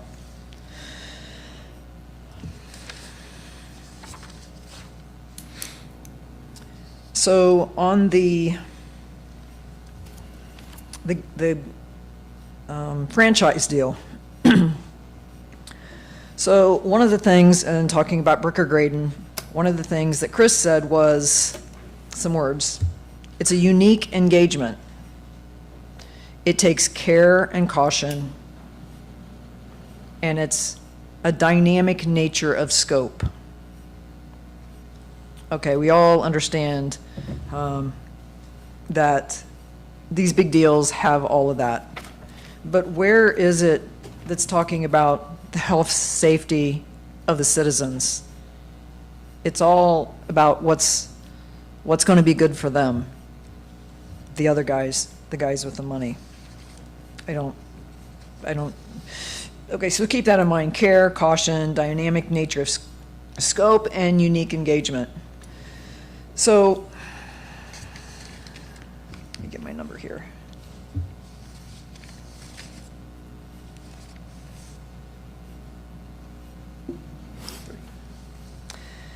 From what I understand, and I could be wrong, so this has to do with the franchise.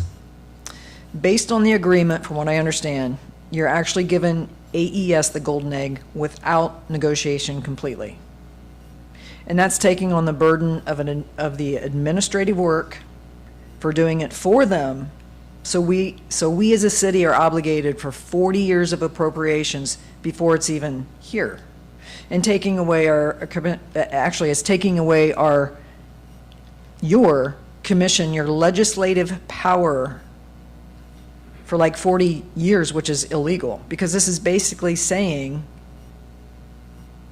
if anybody else come in and wanted to tap into it, you'd have, I mean, I don't even know if it'd come up in a boat, but they are strictly dealing with the data center, right? So you can't, it's already given up. But with doing that in this agreement, all the administrative burden is to us. The permitting, the inspections, the safety oversight, the coordination with AES, emergency response, the infrastructure planning, the long-term monitoring, the legal compliance, the PUCO filings, if anything goes wrong, which apparently it takes years to actually go through to actually get it back. All of that administrative burden is on the city. So that's appropriations and monies that you guys have to pay for and take care of 40 years. But wait, we have to do appropriations every year, and we're not allowed to go over a year in appropriations, yet we're saying that it's okay to for 40 years. So that makes no sense to me. The ordinance has nothing in there to protect the safety, the financial future, or the long-term stability of the people of Piqua. So, I mean, I don't get that. And on top of losing millions in future electric revenue, the city has to take on the burden, inspections, coordination, with zero compensation. That actually does have a cost, and it's a strain that lasts for decades. It makes no sense. So again, this ordinance forces future councils, kind of like what Jonathan said. If this deal would have been done in 1985, those guys gave away your rights to change anything because it's such a 40-year commitment.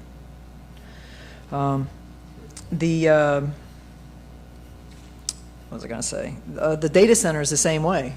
In that contract, you guys are pretty much saying, if you guys need permits, we'll do it for you. We'll help do that. So to me, it seems like you guys have your hands behind your back and you can't say no to some of these things because the data centers, you guys agreed that you were going to do everything they needed on that land. And if other data centers come on, you can't make any different choices because you've already made the choice, which again, your legislative power has been given up. I would check into that and see, but I think that's pretty much what the contract said. And if you haven't read it, it'd be a great time to do so. And actually, if any of you guys know how to use AI, put the contract in and just say, is this a good deal for the city? Just do that. I said that to Kevin Crengy, and you know what he said to me? I might have already mentioned this. He said, Kim, don't you think these companies would have already done that? Yes, they did for their company. They don't care about the city. They don't care about the citizens. So I'm asking you guys to take a look. It's a bit of reality. It'll open your eyes. And then the last thing I wanted to say is if anybody wants to sign the state or local city petitions for a recall on 3 of you commissioners and also the full ban of the data center, please show up down by Little Caesars. We'll be down there for like the next week or so on the corner. So thank you. I have a comment card from Valerie Mulligan.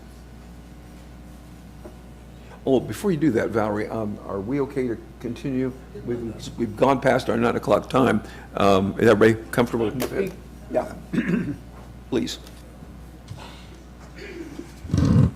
Okay, I put in a public records request on the 12th of July, and I have yet to have any response from the city.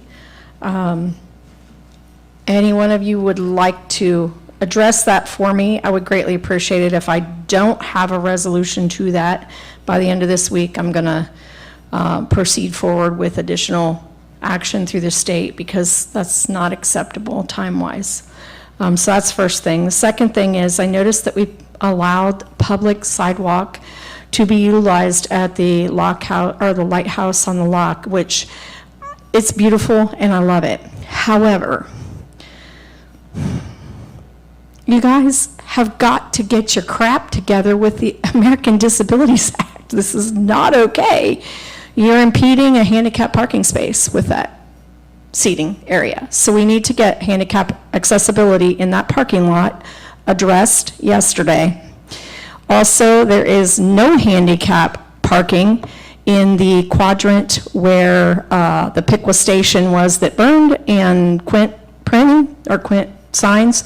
So you need to address that quadrant, and you need to do that again yesterday. I love that the Bricker Graydon is spying, so I'm sure that you guys are aware that 2 weeks ago I made a post on social media regarding the city's logo. Are you guys aware that each one of our water towers has a different branded logo on it? And by the way, your city vehicles have a different logo too. Guys, we look like the biggest misfits on the planet when our branding is this chaotic. It's not okay. So as a commission, I'm going to ask you to please review this, put somebody in charge of it, and let's go into 2027 with a new logo that suffices for everything in our city. And yes, it's going to cost you a little bit of money, but it needs to be done. We look just as unprofessional as we've been behaving in here. It's not okay. And we want to be attractive to data centers, to businesses that want to relocate. We want to be attractive to people who want to come in and buy $250,000 homes that the residents in Piqua can't afford. So in order to do that, we need to be uniformed in our branding. The next thing I wanted to address is as we're bringing in the data center and we're buying up fields and tearing down houses and tearing down trees, I am still concerned, and I'm going to continue to yield my concern to our fire and our police infrastructure. We do not have the ability in this community to sustain just what we currently have. We have longer response times than we had 100 years ago. This is not okay. What are we doing about our infrastructure for fire, EMS, and police? Do we have a plan in place along with this data center? Who's paying for it? Are we getting another fire station? Actually, we need two. We need one on the east side, we need one on the west side, and this one downtown. We have equipment that is wearing out. You guys were talking about that tonight. We have a problem with the infrastructure, the foundation. You guys heard that earlier tonight too, the foundation. Please, you have got to be on top of this, because I'm going to tell you right now, data centers are catching fire. And if you're not paying attention to the Hoover Dam and what's going on out west, you better be paying attention. Because guess what? Those states out there, the Colorado River's drying up from all the data centers. That's why they're moving east. And those that are still out there are catching fire. And they're 10 and 12 alarm fires, guys. We don't have that here. And if the data center's on fire, even a small fire, who's taking care of the rest of the residents if there's a house fire or there's, a heart attack or a child drowns? Who's taking care of that? We have to address that issue. That is a serious issue, guys. We've got to take care of that. And then I'm going to leave you with this final thought. By the way, thank you, Mr. Phillips. Thank you. Thank you, Jeff. Jeff represents Washington Township, and he is my township trustee. When the last river is dammed up, and the last tree is cut down, and the last field is paved over, what are you going to do? Because you can't eat money.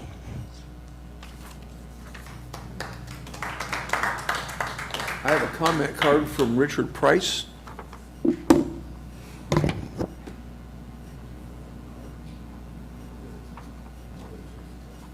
I don't want to reiterate everything everybody already said. I'm going to face the audience. Make sure your lake doesn't get taken by eminent domain. Well, that's why we have the nonprofit and the Environmental Defense Fund. Good, because AES has already given everybody up by me eminent domain letters to run the power.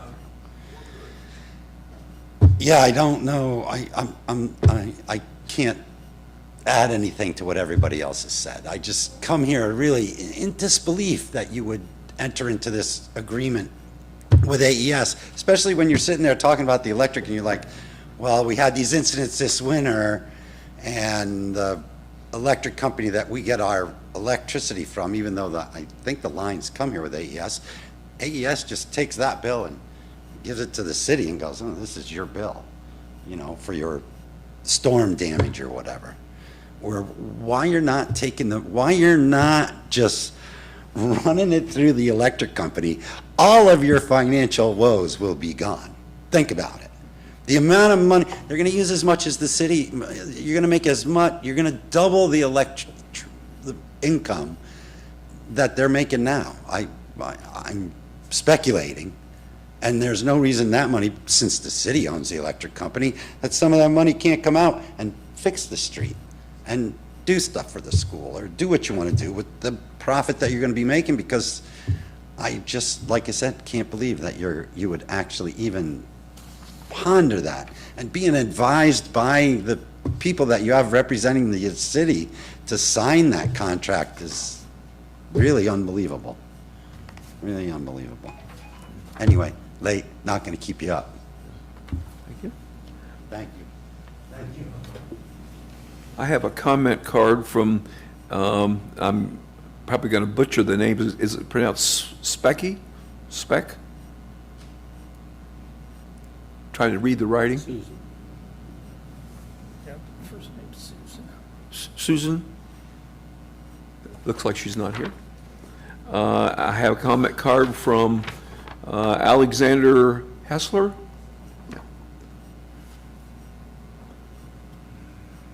Good evening. Good evening. What a show. Somebody mentioned that this is sometimes better than watching Netflix. That's very true. I don't know. I can't build off of everything that everybody said, just like Richard Price said. I was scared to come after Jonathan. I can't say anything better than Richard Price said tonight, but man, you guys put on, what a crazy show. Hilarious. Not in a good way, but I mean, what can we do? I guess these are my elected officials. They're willing to sign away. I mean, just the younger generation, just screw them, right? Who cares? 40 years in a single contract? That's crazy. That's wild. I was telling somebody before the meeting started, the largest steam locomotives that this country manufactured were only running for 20 years before they were decommissioned. The largest. Those were the big boys. One's still running, 4014. It actually came through Ohio recently. Got to see it. It was amazing. The last one was built in like 1946 in December, something like that. Got us through World War II. Those things were only operational for 20 years. It's not really a long time. Those are the largest creations that move outside of buildings. Largest creations that humans made. They were operational 20 years. So yeah, I think it's very valid what people bring up of just an agreement for so long. I really do. I kind of want to just ask some just open-ended questions, like, what happens if the data center doesn't happen? What happens? What happens? Does Piqua lose a lot of money? Do I pay for it?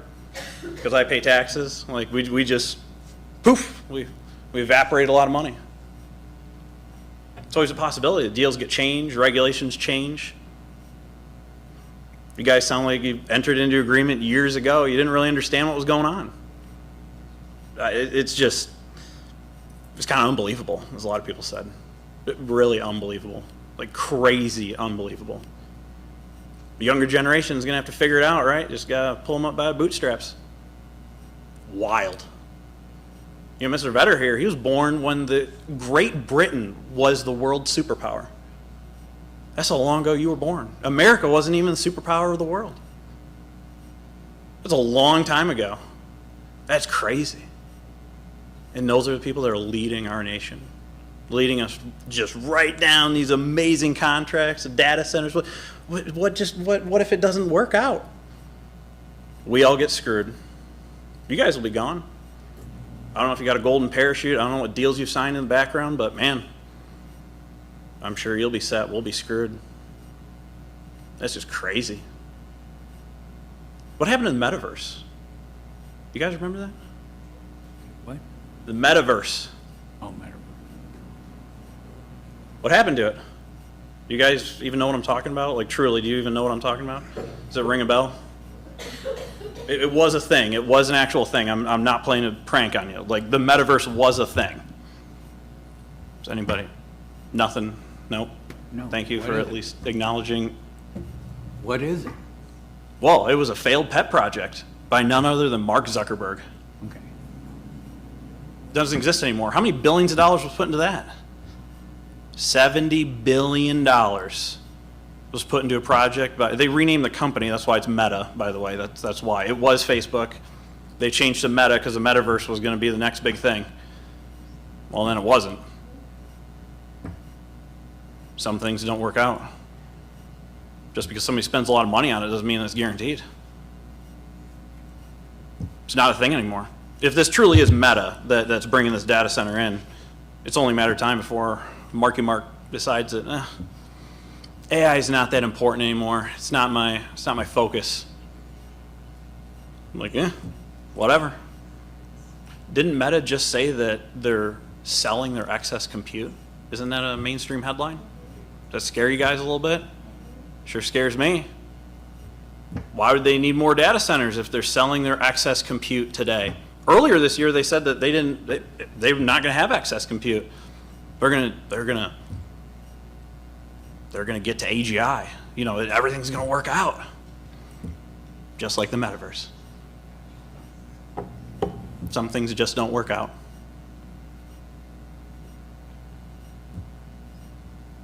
Am I ringing any bells? Like, does anybody want to respond to me like a human? I mean, you guys are my elected officials.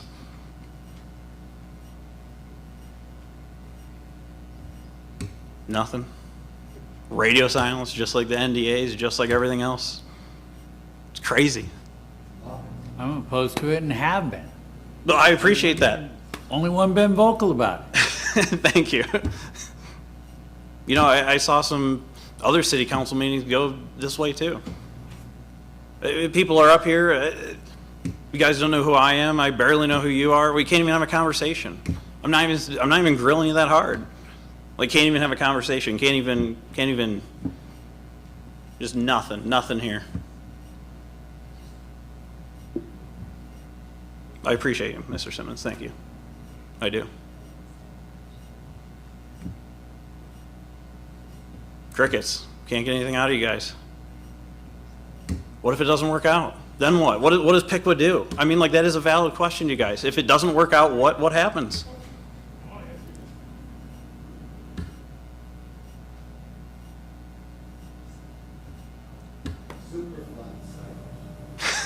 Yeah, well.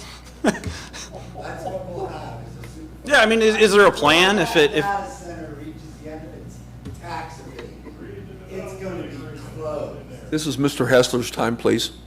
And just like that, Mr. Vetter, some things don't work out. Have a good night. Thank you. Tom Hudson.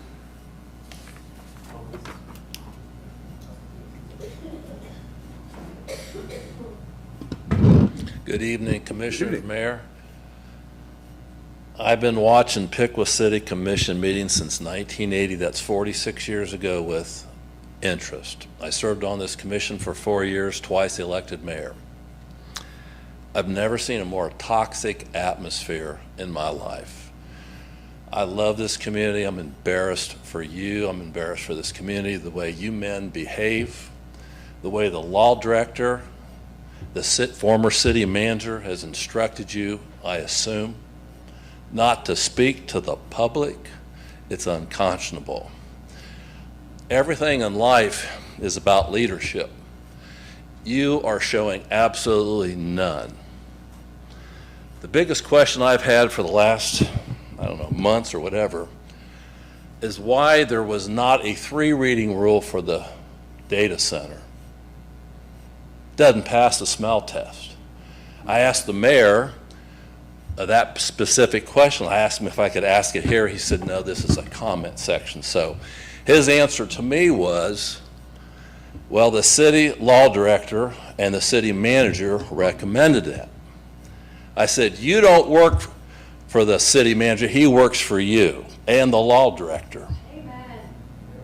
What did you think? Jim said, I had all the information I needed. I said, I can't even comprehend that answer. It's just like the leadership that I'm looking for. You know, the old actor Strother Thurman, who played the captain in Cool Hand Luke, he said, what we have here is a failure to communicate. And I taught communication class at Edison for a few years. In order to be effective in communication, there has to be a transmitter and a receiver. We're transmitting, you ain't receiving, because you're not giving it back to us.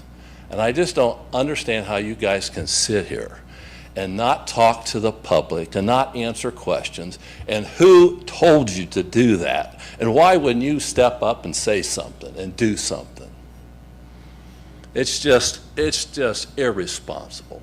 I hope you all get thrown out on your heels, because this is embarrassing.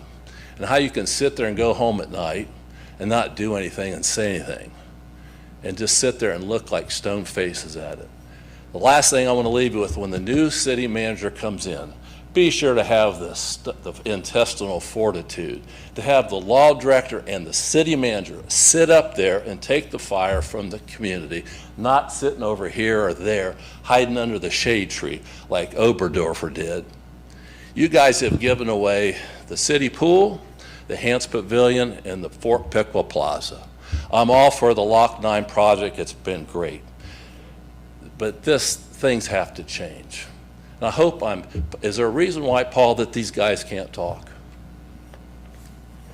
You answer. There are many answers that I could give to that.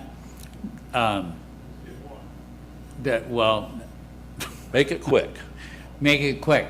I can't tell you that. You don't know why they're not speaking to us. You can't answer Yeah, that. I know. I don't get it either. When you ask them, what do they say? Nobody ever instructed me not to answer When you, probably when you because I ask them never that, met what do with they them when I say? was here. When you ask them why they don't talk to the public, what do they say?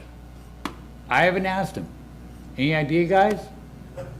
It's his, it's. None of them look like they're having fun. Let's see. This is supposed to be a fun job. I had a blast being mayor. It's your time to Thank you. make, oh, yeah, there it is, public comment, yeah, that. All right, thank you.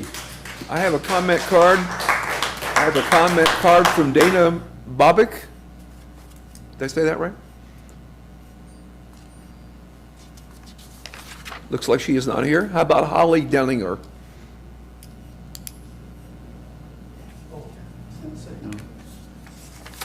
I have a comment card from Lane Yohe.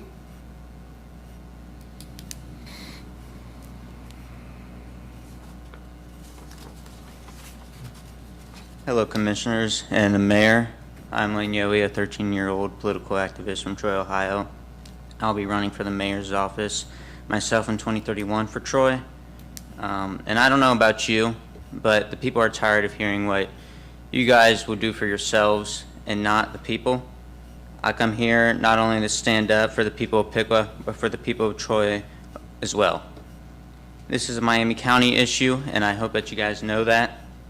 With how close the data center is to Troy, it's hard to say what will happen.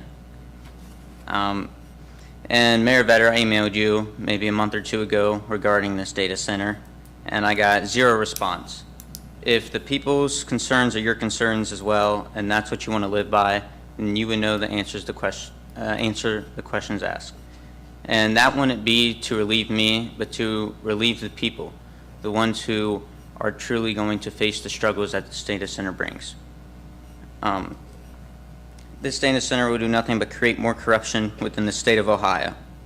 You want to give the data center back-to-back 15-year tax exemptions, but make Piqua City Schools pay an increased tax rate to pay for the data center's expenses.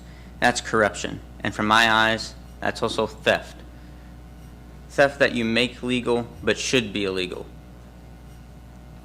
And if the energy is consumed from Troy out of the data center, then that is too.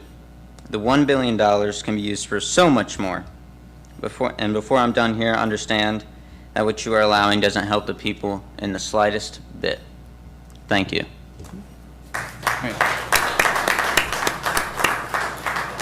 I have a final comment card from Steve Yenny.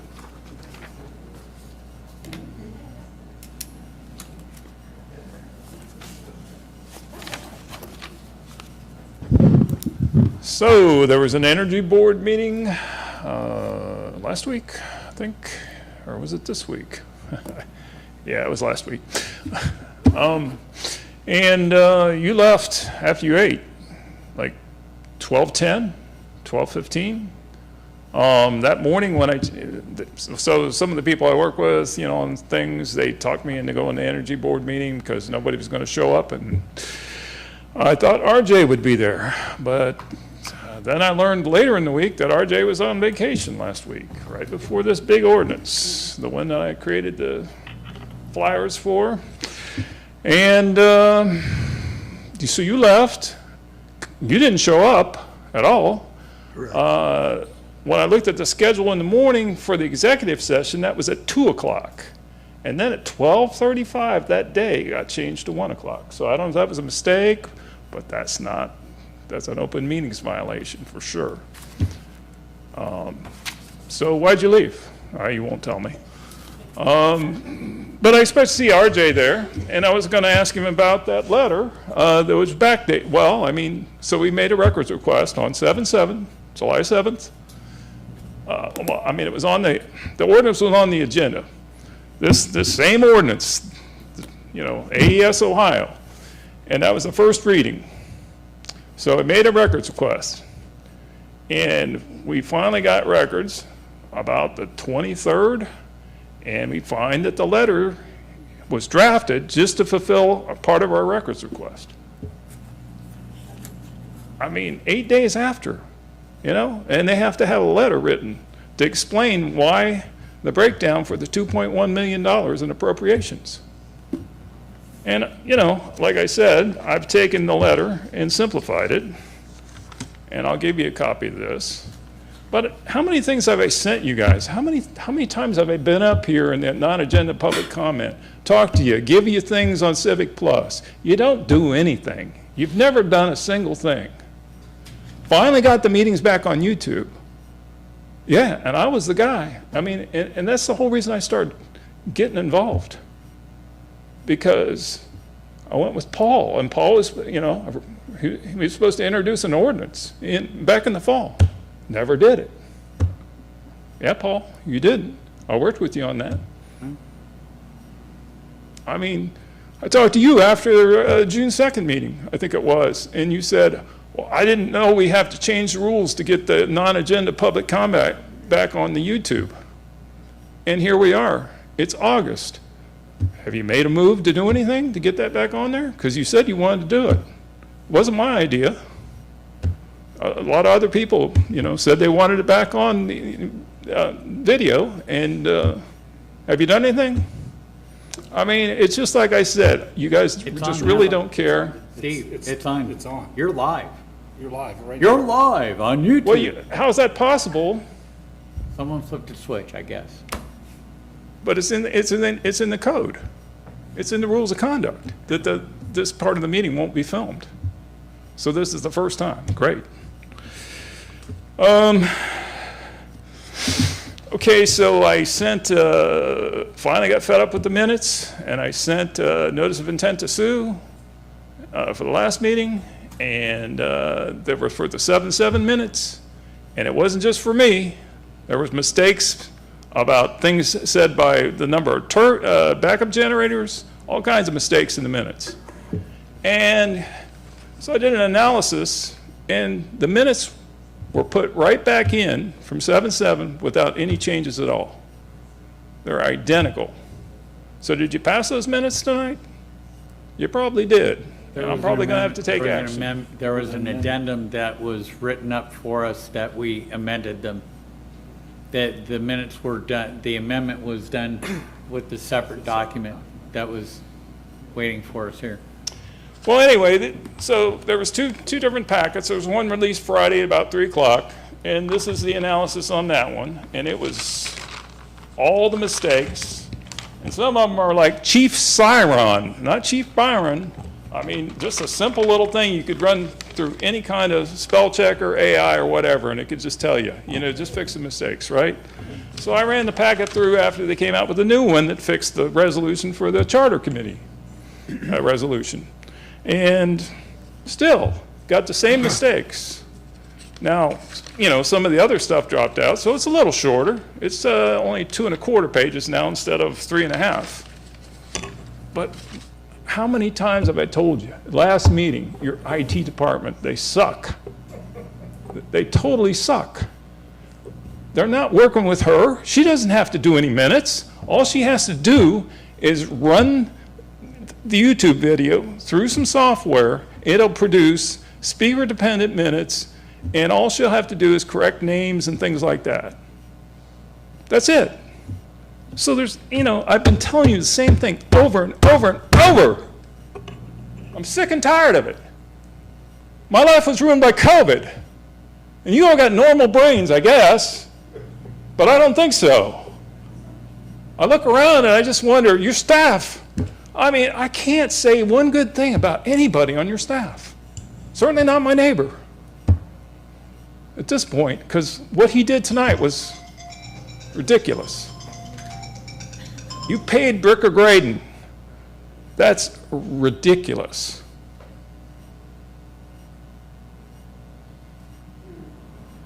I'm in so much pain right now. I had to park down by Main Street tonight. Frank, you commented, oh, there was only 67 people at the data center. No, same problem at the data center meeting. I told you after that meeting, couldn't find a parking place. Yeah, you were walking out with Oberdorfer. And why is it so cold in here? Wasting energy. It's not free. Turn up the temperature. Seriously. So, why didn't you go to the meeting? I didn't go to the meeting because we had a meeting here, and I didn't want to go for a short So period of why time, did they then go schedule the back. meeting as a conflict? It doesn't matter. The energy meeting I chose to miss because I felt there was an important meeting here for me to be at. That was my option. So I was given the wrong start time, and then I saw Chief Byron, and he said I don't know about the start time because the start time it was 2 o'clock I had in the was morning. from the very beginning. And I can show you a screenshot at 12, they post when they update the agenda, and they at 12:35 that day, they posted to 1 o'clock. So that's an open meetings violation. And look, this is not going to fly. I mean, I have so many problems with the golf course. So many. I let Alicia Lang come out and make a video that's just crazier than crazy. And, you know, people's like, well, he's got to solve the problem. No, I don't have to solve the problem. I walked out of my house and I had a golf ball in my driveway that's closest to my south neighbor, which is insanity this time of year. Your time is up. Oh, no, I'm not done. Well, you are done. Well, I'm going to keep talking. We entertain a motion for adjournment. We have our last. So I wanted you to know that although I'm not